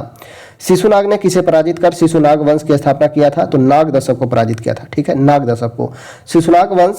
शिशुनाग प्रारंभ में हर्यक वंश के अंतिम शासक नाग दशक के अधीन आमत्य थे। नाग दशक के विरुद्ध एक जन विद्रोह के बाद वे राजा बने और इस प्रकार शिशुनाग वंश की स्थापना की थी। मगध की राजधानी वैशाली से पाटलिपुत्र किसने स्थानांतरित किया था। तो कलाशोक किया था। ठीक है, शिशुनाग का पुत्र और उत्तराधिकारी कलाशोक शिशुनाग वंश का शासक था। कलाशोक को ही पाटलिपुत्र को मगध साम्राज्य की स्थायी राजधानी बनाने का श्रेय दिया जाता है। नेक्स्ट है क्वेश्चन नंबर है 101। अजातशत्रु ने किस राज्य के साथ युद्ध में पहली बार महाशिलाकंटक और रथ मुसल जैसे नए हथियार का इस्तेमाल किया था। तो वज्जी के विरुद्ध युद्ध के समय। ठीक है, अजातशत्रु ने वज्जी संघ के विरुद्ध युद्ध में पहली बार महाशिलाकंटक और रथ मुसल जैसे मजबूत गणतंत्रीय प्रतिरोध को तोड़ने के लिए किया था। नेक्स्ट है ईरान यात्री अब्दुल लतीफ किस मुगल शासक के शासनकाल में बिहार आया था। अब्दुल लतीफ किसके समय में बिहार आते हैं। तो जहांगीर के समय में। ठीक है, जहांगीर के समय में। बिहार प्रांतीय किसान सभा की स्थापना किसके द्वारा किया गया था। तो स्वामी सहजानंद सरस्वती के द्वारा। बिहार प्रांतीय किसान सभा की स्थापना स्वामी सहजानंद सरस्वती के द्वारा किया गया था। बिहार में आपदा प्रबंधन के लिए सेंडाई फ्रेमवर्क कब लागू किया गया। तो सेंडाई फ्रेमवर्क लागू किया गया था 2015 में। ठीक है, सेंडाई फ्रेमवर्क कब लागू किया गया था। तो 2015 में लागू किया गया था। ऑप्शन हो जाएगा बी। आपदा जोखिम न्यूनीकरण के लिए सेंडाई फ्रेमवर्क को मार्च 2015 में वैश्विक स्तर पर अपनाया गया। बिहार ने उसी वर्ष इस फ्रेमवर्क को लागू करना शुरू कर दिया। मई 2015 में आपदा जोखिम न्यूनीकरण पर पहला बिहार सम्मेलन आयोजित किया गया और बिहार DRR रोड मैप 2015 से 2030 विकसित किया गया, जिसने राज्य के लिए सेंडाई फ्रेमवर्क को प्रासंगिक बनाया है। नेक्स्ट है बिहार में कौन सा जिला जूट उत्पादन में अग्रणी है। जूट उत्पादन में अग्रणी कौन सा जिला है। तो वो है पूर्णिया जिला। ठीक है, पूर्णिया जो है जूट उत्पादन में प्रथम जिला है बिहार में। नेक्स्ट है क्वेश्चन नंबर है 106। निम्नलिखित में कौन सा जल कुंड मुंगेर में स्थित है। कौन सा जल कुंड मुंगेर में स्थित है। तो सीता कुंड, ऋषि कुंड, रामेश्वर कुंड, ये तीनों कुंड मुंगेर में है। ठीक है, तो ऑप्शन हो जाएगा डी, उपयुक्त में से एक से अधिक। सीता कुंड, ऋषि कुंड, रामेश्वर कुंड मुंगेर जिला में स्थित है। सीता कुंड मुंगेर शहर से लगभग 4 किलोमीटर दूर स्थित प्रसिद्ध गर्म पानी का झरना तथा तीर्थ स्थल है। रामेश्वर कुंड भी मुंगेर में एक प्राचीन और पूजनीय जलाशय है जिसका संबंध भगवान राम से है, इसलिए दिए गए विकल्प में एक से अधिक हो जाएगा। नेक्स्ट है जनगणना 2011 के अनुसार बिहार के किस जिला में महिला साक्षरता दर सबसे कम है। महिला साक्षरता दर सबसे कम कहाँ है। तो वो है सहरसा में। ठीक है, सहरसा में। ऑप्शन हो जाएगा सी। 2011 के जनगणना के अनुसार सहरसा जिला में महिला साक्षरता दर केवल 41.68 दर्ज की गई है, जो बिहार के अन्य सभी जिलों में सबसे कम है। नेक्स्ट है निम्नलिखित में कौन राज्य मंत्रिपरिषद की बैठक की अध्यक्षता करता है। राज्य मंत्रिपरिषद के बैठक की अध्यक्षता मुख्यमंत्री के द्वारा किया जाता है। मुख्यमंत्री के द्वारा। ऑप्शन हो जाएगा बी। जिला परिषद अध्यक्ष अपना इस्तीफा किसे सौंपता है। जिला परिषद अध्यक्ष जो होगा अपना इस्तीफा किसे सौंपेगा। तो जिला मजिस्ट्रेट को। ठीक है, जिला मजिस्ट्रेट को। ऑप्शन हो जाएगा वो हो जाएगा ए, जिला मजिस्ट्रेट को। बिहार पंचायती राज अधिनियम 2006 के अनुसार अध्यक्ष जो है जिला दंडाधिकारी को संबोधित स्वलिखित आवेदन देकर अपना त्याग पत्र दे सकता है। यदि जिला के निर्वाचित सदस्य के कुल बहुमत द्वारा अध्यक्ष या उपाध्यक्ष इसी तरीके से अध्यक्ष को संबोधित आवेदन देकर पद त्याग कर सकता है। यदि जिले के निर्वाचित सदस्य के कुल बहुमत द्वारा अध्यक्ष या उपाध्यक्ष के प्रति अविश्वास प्रस्ताव इस प्रयोजन के लिए आहूत विशेष बैठक में पारित किया जाए तो वे अपने पद से तत्काल विमुक्त समझे जाएंगे। नेक्स्ट है भारत सरकार द्वारा हाल ही में लॉन्च किया गया जूविन प्लेटफॉर्म का संबंध किससे है। जूविन प्लेटफॉर्म, तो जूविन प्लेटफॉर्म है एंटी रेबीज और एंटी स्नेक वेनम जैसे जेनेटिक टीकों की रियल टाइम ट्रैकिंग करना। एंटी रेबीज और एंटी स्नेक वेनम जैसे जूनैटिक टीकों का रियल टाइम ट्रैकिंग करना। ठीक है, ऑप्शन हो जाएगा वो हो जाएगा बी। नेक्स्ट है क्वेश्चन नंबर है 11, विधानसभा का सदस्य चुने जाने के लिए न्यूनतम आयु सीमा कितना होना चाहिए? तो विधानसभा या लोकसभा के लिए 25 वर्ष होना चाहिए। ठीक है, विधानसभा या लोकसभा के लिए जो होना चाहिए वो होना चाहिए 25 वर्ष। 21 वर्ष जो होना चाहिए वो हो जाना चाहिए पंचायत के चुनाव लड़ने के लिए 21 वर्ष, और वोटिंग करने का राइट जो होता है 18 साल के बाद दिया जाता है।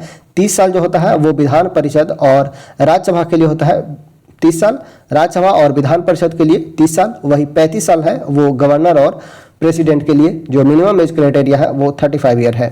नेक्स्ट है भारत में ह्यूमन पैपिलोमा वायरस, भारत में ह्यूमन पैपिलोमा टीकाकरण पहल के संदर्भ में निम्नलिखित कथन पर विचार करें। इसका उद्देश्य 9 से 14 वर्ष की आयु की लड़कियों को गर्भाशय ग्रीवा के कैंसर से बचाव के लिए टीका लगाना है। भारत में महिलाओं में गर्भाशय ग्रीवा का कैंसर सबसे आम कैंसर में से एक है। ठीक है, इसे महिला एवं बाल विकास मंत्रालय के तहत शुरू किया गया। महिला एवं बाल विकास मंत्रालय के तहत नहीं, बल्कि यह पहल जो है स्वास्थ्य और परिवार कल्याण मंत्रालय द्वारा कार्यान्वित किया गया है। तो ऑप्शन 2 जो है वो गलत है, महिला एवं बाल विकास मंत्रालय नहीं बल्कि स्वास्थ्य एवं परिवार कल्याण मंत्रालय द्वारा कार्यान्वित किया जा रहा है। ठीक है, तो पूछा गया है कौन सा कथन सही है? तो 1 और 3। ठीक है, 1 और 3 यानी कि ऑप्शन हो जाएगा ए। नेक्स्ट है 2025 में भारत के परमाणु ऊर्जा क्षेत्र में प्रस्तावित संशोधन के संदर्भ में सत्य कथन का चयन करें। इस संशोधन का उद्देश्य परमाणु ऊर्जा उत्पादन में 100% प्रत्यक्ष विदेशी निवेश की अनुमति देना है। 100% नहीं बल्कि 49% है। ठीक है, 100% नहीं बल्कि 49% ही है। ठीक है, 49%। भारत सरकार द्वारा 2025 के मानसून सत्र में विचाराधीन प्रस्ताव परमाणु ऊर्जा क्षेत्र में 49% तक की प्रत्यक्ष विदेशी निवेश की अनुमति देना है। यह एफडीआई सीमा राष्ट्रीय सुरक्षा कारणों से बहुलांश हिस्सेदारी को भारतीय नियंत्रण में रखते हुए भागीदारी को प्रोत्साहित करेगा। निजी और विदेशी निवेश को प्रोत्साहित करने के लिए परमाणु क्षति के लिए नागरिक दायित्व अधिनियम 2010 में संशोधन किया जा रहा है। यह बिल्कुल सही है। परमाणु ऊर्जा अधिनियम 1962 भारत में परमाणु ऊर्जा में निजी क्षेत्र में भागीदारी को प्रतिबंधित करता है। तो 2 और 3 यहाँ पे सही है। ठीक है, ऑप्शन हो जाएगा वो हो जाएगा बी, केवल 2 और 3। नेक्स्ट है क्वेश्चन नंबर है 114। बोला गया है वित्तीय वर्ष 2022-23 के लिए पंचायत उन्नति सूचकांक के संदर्भ में निम्नलिखित कथन पर विचार करें।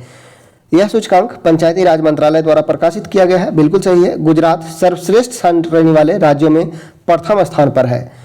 गुजरात नहीं, यह बात किया जाए तो सर्वश्रेष्ठ श्रेणी में पूछा गया है कौन सा कथन सही है? तो यहाँ पे गुजरात सर्वश्रेष्ठ श्रेणी वाले राज्य में प्रथम स्थान पे है और केवल 2 ग्राम पंचायत ए श्रेणी में शामिल है। केवल 2 पंचायत नहीं बल्कि ए श्रेणी में रिपोर्ट में स्पष्ट रूप से कहा गया है कि कोई भी ग्राम पंचायत जो है ए श्रेणी में के लिए योग्य नहीं है। 2 यहाँ पे बतला दिया गया है, ये गलत हो जाएगा। कोई भी ग्राम पंचायत जो है वो A+ श्रेणी में शामिल नहीं है। ठीक है, तो पहला और दूसरा स्टेटमेंट बिल्कुल सही है। पंचायती राज मंत्रालय द्वारा प्रकाशित किया गया है पंचायत उन्नति सूचकांक टॉप पे है। गुजरात जो है सर्वश्रेष्ठ श्रेणी वाले राज्य में प्रथम स्थान पे है। ठीक है, तो पहला दूसरा सही हो जाएगा। नेक्स्ट है नीति आयोग के द्वारा जारी स्वस्थ सूचकांक 2025 के संदर्भ में निम्नलिखित कथन पर विचार करें। ओडिशा ने सूचकांक में शीर्ष स्थान प्राप्त किया है। बिल्कुल। बिहार शीर्ष 5 प्रदर्शन करने वाले राज्यों में शामिल है।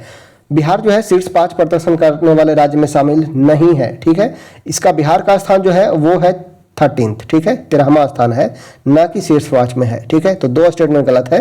यह सूचकांक राजकोषीय घाटे, ऋण स्तर और राजस्व प्रदर्शन के आधार पर राज्यों का आकलन करता है। यह भी सही है। तो 1 और 3 यहाँ पे सही हो जाएगा। 1 और 3 ऑप्शन हो जाएगा सी। नीति आयोग के द्वारा प्रकाशित राजकोषीय स्वस्थ सूचकांक 2025 भारतीय राज्यों को उनके राजकोषीय प्रदर्शन के आधार पर रैंकिंग प्रदान करता है। ओडिशा ने मजबूत राजस्व प्रबंधन, विवेकपूर्ण उधारी और व्यय नियंत्रण का प्रदर्शन करते हुए पहला स्थान हासिल किया है। बिहार शीर्ष 5 में नहीं बल्कि 13वें स्थान पर रहा है। हालांकि राज्य ने प्रगति की है, फिर भी यह कर राजस्व सृजन और ऋण स्थिरता जैसे प्रमुख राजकोषीय मानकों में पीछे है। नेक्स्ट है हाल ही में यूनेस्को के विश्व स्मृति रजिस्टर में किन 2 प्राचीन भारतीय ग्रंथों को शामिल किया गया है? तो एक है भागवत गीता और दूसरा है नाट्यशास्त्र। दोनों को सम्मिलित किया गया है, भागवत गीता और नाट्यशास्त्र को। ऑप्शन हो जाएगा वो हो जाएगा सी। नेक्स्ट है क्वेश्चन नंबर है 117, युगे युगीन भारत राष्ट्रीय संग्रहालय के संदर्भ में निम्नलिखित कथन पर विचार करें। युगे युगीन भारतीय राष्ट्रीय संग्रहालय के बारे में बतलाना है। इसे सेंट्रल विस्टा पूर्ण विकास परियोजना के भाग के रूप में विकसित किया जा रहा है। बिल्कुल सही है। यह नई दिल्ली के ऐतिहासिक उत्तर और दक्षिण ब्लॉक में स्थित होगा। यह भी सही है। संग्रहालय का विकास ब्रिटिश संग्रहालय के तकनीकी सहयोग से किया जा रहा है। यह स्टेटमेंट गलत है। यह संग्रहालय ब्रिटिश संग्रहालय के साथ नहीं बल्कि फ्रांस की संग्रहालय विकास एजेंसी के तकनीकी सहयोग से विकसित किया जा रहा है। तो स्टेटमेंट 3 गलत है। ब्रिटिश संग्रहालय नहीं बल्कि ब्रिटिश नहीं बल्कि फ्रांस संग्रहालय की विकास एजेंसी के तकनीकी सहयोग से इसका विकास किया जा रहा है। तो यहाँ पे सही हो जाएगा, वो हो जाएगा 1 और 2। नेक्स्ट है लोकसभा अध्यक्ष ओम बिरला की घोषणा के अनुसार निम्नलिखित में से किस भाषा को हाल ही में संसदीय अनुवाद सेवा में जोड़ा गया है। तो 2025 में लोकसभा अध्यक्ष ओम बिरला ने समावेशिता और भाषाई विविधता को बढ़ावा देने के लिए संसद की समकालिक भाषण अनुवाद सेवा में 6 भाषा को शामिल किया है। वो 6 भाषा है बोडो, डोगरी, मैथिली, मणिपुरी संस्कृति और उर्दू। तो यहाँ कौन सा भाषा नहीं है, तो कोंकणी भाषा नहीं है। बोडो है, डोगरी है, मैथिली है, उर्दू है। इसके अलावा मणिपुरी है और एक है संस्कृत। ठीक है, मणिपुरी और संस्कृत है। 6 भाषा टोटल है। तो कौन नहीं है, तो 3 नंबर नहीं है, यानी कि 1 2 4 5 हो जाएगा। ऑप्शन हो जाएगा, वो हो जाएगा बी। नेक्स्ट है भारत का पहला चिड़ियाघर आधारित बायो बैंक जो जुलाई 2024 से चालू होगा, किस स्थान पर स्थापित किया गया है। तो यह है पद्मजा नायडू हिमालयन प्राणी उद्यान पश्चिम बंगाल में। पद्मजा नायडू हिमालयन प्राणी उद्यान पश्चिम बंगाल में। नेक्स्ट है क्वेश्चन नंबर है 119 हो गया। अगला देखते हैं 120 नंबर। हाल ही में अंतर संसदीय संघ IPU की 150वीं सभा निम्नलिखित में से किस देश में आयोजित किया गया है। अंतर संसदीय संघ की 150वीं सभा कहाँ आयोजित किया गया है, तो इसका आयोजन उज्बेकिस्तान में किया गया है। उज्बेकिस्तान में। ठीक है, ऑप्शन हो जाएगा, वो हो जाएगा सी। हाल ही में यूनेस्को ने ग्लोबल जियो पार्क नेटवर्क में 16 नए स्थल जोड़े हैं। इसके साथ ही 2025 तक दुनिया भर में ग्लोबल जियो पार्क की कुल संख्या कितनी हो जाएगी। बोला जा रहा है यूनेस्को ने अपने ग्लोबल जियो पार्क नेटवर्क में 16 नया स्थल जोड़ा है। 2025 तक दुनिया भर में ग्लोबल जियो पार्क की संख्या कुल कितनी हो जाएगी, तो कुल 229 ग्लोबल जियो पार्क हो जाएंगे। 2025 में संयुक्त राष्ट्र शैक्षणिक विज्ञान और सांस्कृतिक संग्रहालय ने ग्लोबल जियो पार्क नेटवर्क में 16 नए स्थल जोड़े हैं जो भूवैज्ञानिक रूप में महत्वपूर्ण क्षेत्रों को अंतर्राष्ट्रीय वैज्ञानिक, शैक्षणिक और सांस्कृतिक मूल्य के साथ मान्यता देता है। इन नए स्थलों को जोड़ने से यूनेस्को ग्लोबल जियो पार्क की कुल संख्या बढ़कर 229 हो गई है, जो 50 देशों में फैले हुए हैं। ये जियो पार्क प्राकृतिक विरासत के संरक्षण के साथ साथ भू पर्यटन, पर्यावरण शिक्षा और सतत विकास को बढ़ावा देने में भी मदद करता है। नेक्स्ट है कौन सा देश दुनिया का पहला देश बना है जिसने सभी नई पंजीकृत यात्री कारों के लिए 100% इलेक्ट्रिक वाहन अपनाया है, तो वह है नॉर्वे। ठीक है, वह नॉर्वे। 2024 में नॉर्वे दुनिया का पहला देश बन जाएगा जहां 100% नए पंजीकृत यात्री वाहन इलेक्ट्रिक वाहन या तो बैटरी इलेक्ट्रिक वाहन होगा या प्लग इन हाइब्रिड होगा। ठीक है, वो देश बना है, वो है नॉर्वे। नेक्स्ट है पूरी तरह से आर्टिफिशियल इंटेलिजेंस का उपयोग करके बनाई गई दुनिया की पहली फीचर फिल्म के बारे में कौन सा कथन सही है। इसका शीर्षक द विजार्ड ऑफ ओज और इसके माइक्रोसॉफ्ट द्वारा निर्मित किया गया है। 2025 में पूरी तरह आर्टिफिशियल इंटेलिजेंस का उपयोग करके बनाई गई फिल्म का शीर्षक है द विजार्ड ऑफ ओज। ठीक है, यह नेटफ्लिक्स की पहली AI जनरेटेड फिल्म है। इसका शीर्षक द विजार्ड ऑफ ओज है और गूगल और मैगोपस स्टूडियो द्वारा निर्मित किया गया है। यह स्टेटमेंट सही है। ठीक है, शीर्षक है द विजार्ड ऑफ ओज और गूगल और मैग्नोपस स्टूडियो द्वारा निर्मित किया गया है। ठीक है, माइक्रोसॉफ्ट के द्वारा नहीं। यहाँ पे यह गलती है, नेटफ्लिक्स और AI की जनरेटेड है। तो इस अभिनव सिनेमाई परियोजना का निर्माण गूगल ने मैग्नोपस स्टूडियो के साथ किया है, नेटफ्लिक्स के साथ नहीं। फिक्सर और पारंपरिक तकनीकी का उपयोग करके विकसित एक एनिमेटेड फिल्म है। तो यह फिल्म निर्माता में जो है यह फिल्म निर्माण में ऐतिहासिक बदलाव का प्रतीक है, जहां AI का उपयोग पटकथा लेखन, एनिमेशन, आवाज निर्माण, संपादन और यहां तक कि दृश्य प्रभाव के लिए भी किया गया है बिना किसी पारंपरिक क्रू के। ठीक है, तो यहाँ पे ऑप्शन सी जो है वो सटीक है। नेक्स्ट है 124 नंबर। बोला गया है हाल ही में फिलीपींस में निम्नलिखित में से किस ज्वालामुखी से फटने से निकासी अलर्ट और उड़ान में व्यवधान उत्पन्न हुआ है? तो वह है माउंट कनालोएन ज्वालामुखी में विस्फोट हुआ था, माउंट कनालोएन ज्वालामुखी में। नेक्स्ट है निम्नलिखित में से कौन सा कथन 2025 में यूरोपीय अंतरिक्ष एजेंसी द्वारा प्रक्षेपित बायोमास मिशन का सही वर्णन करता है? 2025 में यूरोपीय अंतरिक्ष एजेंसी द्वारा प्रक्षेपित बायोमास मिशन का सही वर्णन कौन करता है? तो यह हो जाएगा, यह एक मिशन है जो P band synthetic aperture radar का उपयोग करके वैश्विक वन बायोमास का पहला व्यापक माप प्रदान करता है, जिसमें कार्बन भंडार और वन स्वास्थ्य के बारे में ज्ञान में वृद्धि होती है। ऑप्शन हो जाएगा बी। नेक्स्ट है विज्ञान एवं प्रौद्योगिकी विभाग द्वारा शुरुआत किए गए इवोल्यूशन कार्यक्रम का मुख्य उद्देश्य क्या है? इवोल्यूशन कार्यक्रम का मुख्य उद्देश्य क्या है? तो भारत में इलेक्ट्रिक वाहन घटकों के स्टार्टअप को समर्थन प्रदान करना। ठीक है, भारत में इलेक्ट्रिक वाहन घटक के स्टार्टअप को समर्थन प्रदान करना। ऑप्शन हो जाएगा, वो हो जाएगा सी। नेक्स्ट है क्वेश्चन नंबर है 127। बोला गया है 2025 में अंतर्राष्ट्रीय अंतरिक्ष स्टेशन से अंतरिक्ष यात्रियों की हालिया वापसी के संबंध में कौन सा कथन सही है? नासा के अंतरिक्ष यात्री सुनीता विलियम्स और बुच विल्मोर आईएसएस पर 9 महीने से अधिक समय बिताने के बाद वापस लौटे हैं। बिल्कुल सही है, 286 दिवस। ठीक है, 286 दिन रहे। चालक दल स्पेसएक्स के ड्रैगन अंतरिक्ष यान का उपयोग करके पृथ्वी पर लौटे हैं, यह भी सही है। रूसी अंतरिक्ष यात्री भी उनके साथ लौटे हैं। ठीक है, तो इस प्रकार यहाँ तीनों स्टेटमेंट सही है, 1, 2 और 3। नेक्स्ट है ल्यूपेक्स मिशन, जिसे चंद्रयान 5 के नाम से जाना जाता है, एक चंद्र अन्वेषण परियोजना है जिसे संयुक्त रूप से किसके द्वारा संचालित किया जा रहा है? तो भारत का इसरो और जापान का है जाक्सा। ठीक है, इसरो और जाक्सा के द्वारा संचालित किया जा रहा है। ऑप्शन हो जाएगा सी। ल्यूपेक्स मिशन यह इसरो और जाक्सा का अन्वेषण परियोजना है जो चंद्रमा पर जाएगा।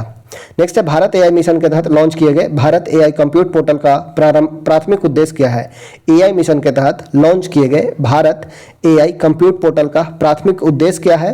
तो भारत केंद्रित एआई मॉडल विकसित करने हेतु शोधकर्ता और स्टार्टअप को जीपीयू एक्सेस क्लाउड स्टोरेज और एआई टूल प्रदान करना। ऑप्शन हो जाएगा, वो हो जाएगा बी। नेक्स्ट है क्वेश्चन नंबर है 130। निम्नलिखित नोबेल पुरस्कार 2024 विजेता का उनके संबंधित श्रेणियों से मिलान करना है। विजेता एवं वर्ग।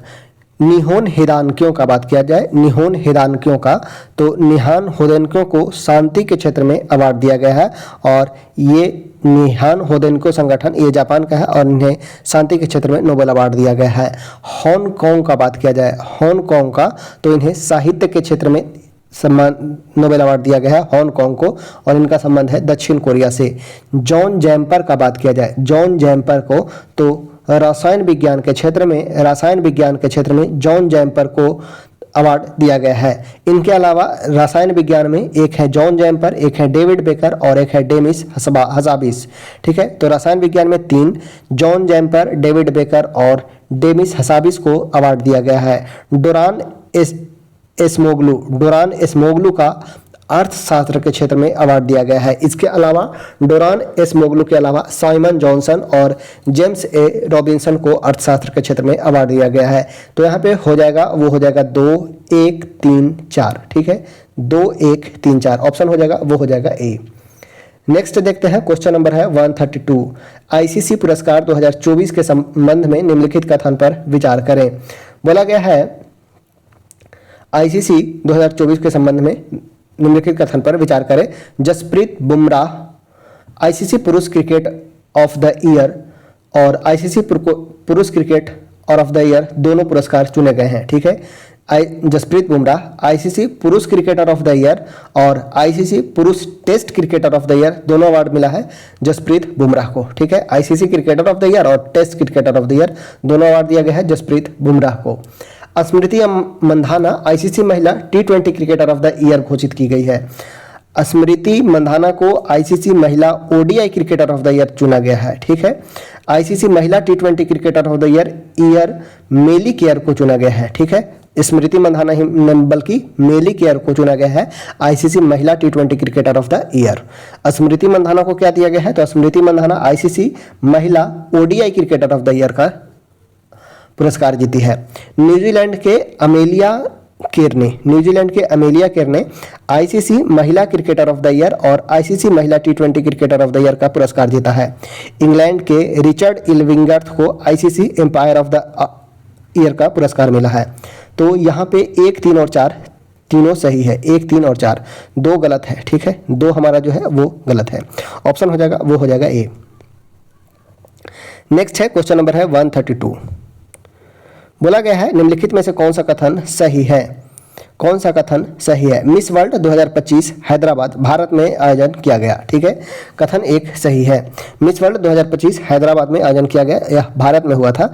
थाईलैंड की ओपल सुचाता चुआंगश्री ने मिस वर्ल्ड 2025 का खिताब जीता, यह भी स्टेटमेंट सही है। डेनमार्क की विक्टोरिया केजर ने मैक्सिको में आयोजित मिस यूनिवर्स 2024 जीता है, ठीक है।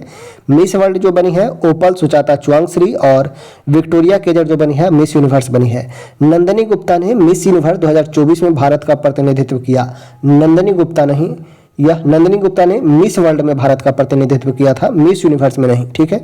ये मिस वर्ल्ड में प्रतिनिधित्व की थी नंदिनी गुप्ता, ठीक है, मिस वर्ल्ड में, ना कि मिस यूनिवर्स में। तो फोर्थ स्टेटमेंट गलत है, 1, 2, 3 सही है। ऑप्शन हो जाएगा वो हो जाएगा ए। नेक्स्ट है UNEP champions of the earth award, UNEP champions of the earth award 2024 के संबंध में निम्नलिखित कथन पर विचार करें।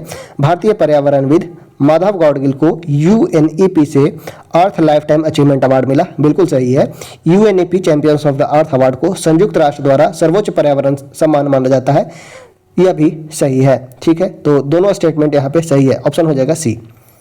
नेक्स्ट है भारतीय नौसेना ने हाल ही में अदन की खाड़ी में निम्नलिखित में से किस देश की रॉयल नौसेना के साथ पैसेक्स अभ्यास किया है।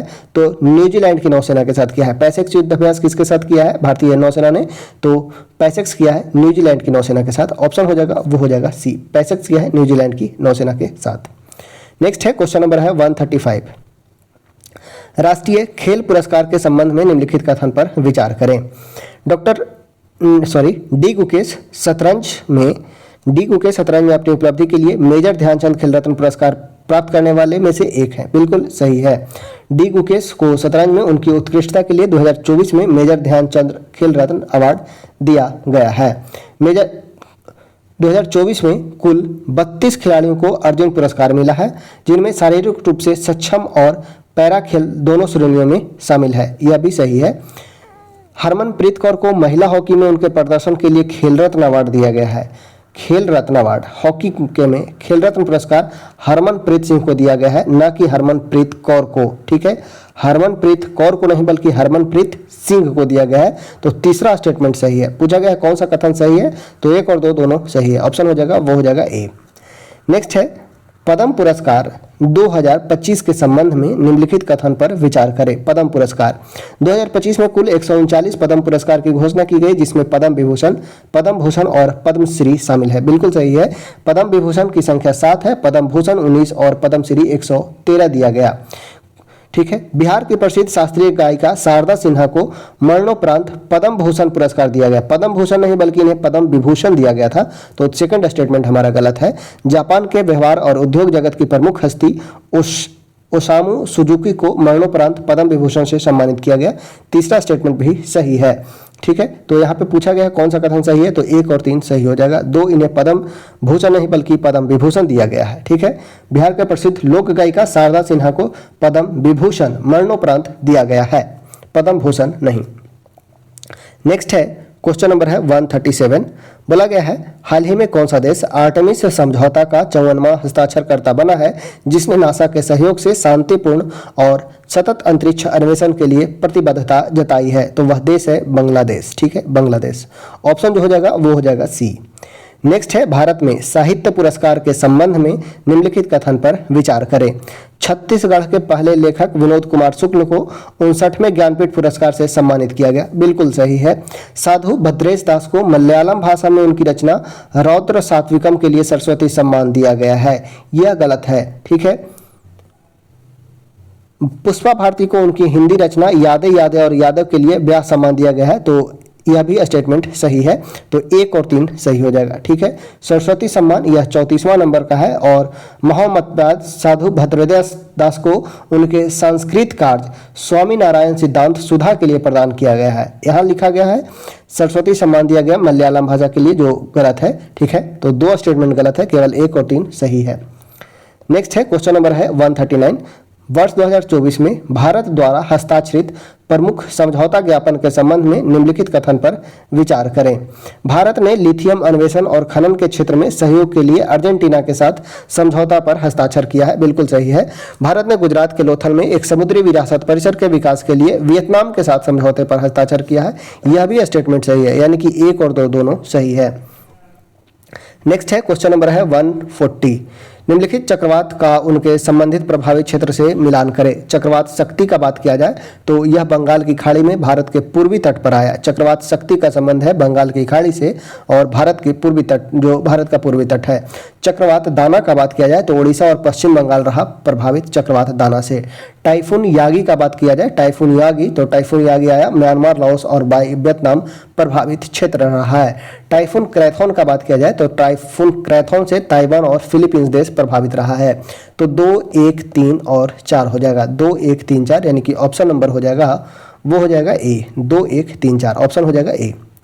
नेक्स्ट है हमें अब 10 क्वेश्चन जो मैथ का होगा, तो ये आप लोग बनाकर बतलाएंगे। 100 का स्क्वायर है प्लस में माइनस है, 99 का स्क्वायर प्लस है, 98 का स्क्वायर, यानी कि जो इवन नंबर है उसका स्क्वायर प्लस में है और जो ओड नंबर है उसका स्क्वायर माइनस में है। तो इवन नंबर का स्क्वायर और ओड नंबर का स्क्वायर निकालेंगे और बनाएंगे, तो सबको एक में बनाएंगे। तो यहाँ पे आ जाएगा, वो हो जाएगा 4995। ठीक है, ऑप्शन हो जाएगा सी। नेक्स्ट है रामू के पास 200 खिलौने थे। उसने दिवाकर को 10%, ममता को 20%, 1/3 खिलौना करण को दिया, 1/2 खिलौना करण को दिया। वितरण के बाद रामू के पास टोटल कितने बचे? 200 टोटल था। 10% यानी कि 20 खिलौना देता है, उसके बाद 20% यानी कि 40 खिलौना देता है, उसके बाद 20 खिलौना देता है। ठीक है, उसके बाद 1/2 यानी कि 20 खिलौना देता है। तो उसके पास टोटल कितना बचता है, यानी कि 20, 20, 40, 40, 80, तो बचा 120। ठीक है, ऑप्शन हो जाएगा, वो हो जाएगा डी। नेक्स्ट है क्वेश्चन नंबर है 143। एक फोटोग्राफी की ओर संकेत करते हुए राम ने कहा, उसकी माता की एकमात्र संतान मेरे पिता की एकमात्र पुत्र है। राम किसके फोटो की ओर संकेत कर रहा है? तो वह अपने स्वयं फोटो की ओर संकेत कर रहा है। ऑप्शन हो जाएगा ए। एक चुनाव में 2 उम्मीदवार थे, हारने वाले उम्मीदवार ने 41% वोट प्राप्त किया और इतना 5580 वोट से हार गया। तो जीतने वाला कितने प्राप्त किया होंगे? तो जीतने वाले ने 59% प्राप्त किया होगा। ठीक है, तो दोनों का जो डिफरेंस होगा वो हो जाएगा 9 - 1 8, 5 - 4 18, यानी कि 18% जो है बराबर है 5580 के। तो 100% कितना होगा? तो यहाँ से निकालेंगे तो वो आ जाएगा 31,000 वोट। ठीक है, 31,000 वोट। ठीक है, कुल तो डाले गए कुल वोट की संख्या यानी कि 100% बराबर, अगर 18% बराबर 5580 हो तो 100% बराबर कितना निकाल देंगे, वो आ जाएगा ए 31,000। नेक्स्ट है वृत्त AB की त्रिज्या का दिया गया है अनुपात, क्षेत्रफल का अनुपात पूछा गया है। तो R स्क्वायर के रूप में होगा, 1.5:1 है तो 1.5 का स्क्वायर यानी कि 2.5:1 हो जाएगा। ऑप्शन हो जाएगा सी। नेक्स्ट है एक मनुष्य उत्तर पश्चिम की ओर मुख करके खड़ा है। पहले 135 डिग्री घड़ी की विपरीत दिशा में और बाद में घड़ी की दिशा में घूमता है। तो पूछा गया है घड़ी की दिशा में 180 डिग्री घूमता है, मुख किस ओर होगा? तो मुख जो होगा वो हो जाएगा उत्तर की ओर। ऑप्शन हो जाएगा बी। नेक्स्ट है यहाँ पे बोला गया है ई के विपरीत कौन सा होगा? अक्षर ई जो है उसके विपरीत कौन सा अक्षर होगा?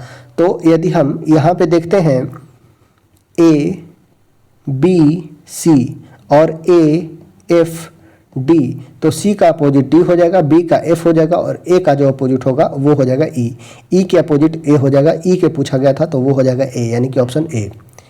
नेक्स्ट है एक बाग में कुछ बत्तख बकरियां हैं। सिर की संख्या 58 है, पैर की संख्या 140 है। तो बकरी की संख्या ज्ञात करना है। तो 4 पैर वाले जानवर की संख्या होता है L - 2h/2, जहां L जो है वो पैर है, H जो है वो सिर है। L - 2h/2, L का जगह पे है L - 2h, यानी कि L जो है लेग है, H जो है हैंड है। L का संख्या हमें दिया है 140 - 2h यानी कि 58 × 2/2, यानी कि 140 - 116/2 यानी कि 24/2 यानी कि हो जाएगा 12। ठीक है, ऑप्शन हो जाएगा ए। नेक्स्ट है रीजनिंग है। 5 व्यक्ति ABCD इस प्रकार स्थित है कि A का घर E के 60 मीटर उत्तर है, D का घर E के से 30 मीटर पश्चिम है, B का घर C के घर से 60 मीटर उत्तर है, C का घर D के घर से 30 मीटर पश्चिम है। A के घर के संदर्भ में B का घर किस दिशा में होगा? तो वो पश्चिम दिशा में हो जाएगा। ऑप्शन हो जाएगा वो हो जाएगा डी। ठीक है, नेक्स्ट है कैट के बराबर जो 9 लिखा गया है, यानी कि 1 2 3 अक्षर है तो 3 का स्क्वायर 9 लिखा गया है। बोट 4 अक्षर है तो 4 अक्षर को 16 किया गया है। 5 अक्षर है तो 5 को 25 किया गया है। तो 6 को कितना करेंगे, तो 6 को करेंगे 36। ठीक है, ऑप्शन हो जाएगा, वो हो जाएगा बी। तो इस प्रकार से हम लोगों ने आज सेट नंबर 2 को कंप्लीट किया है। अगर वीडियो अच्छा लगा हो तो एक लाइक जरूर कीजिएगा, साथ ही साथ दोस्तों के साथ इस वीडियो को जरूर शेयर कीजिएगा।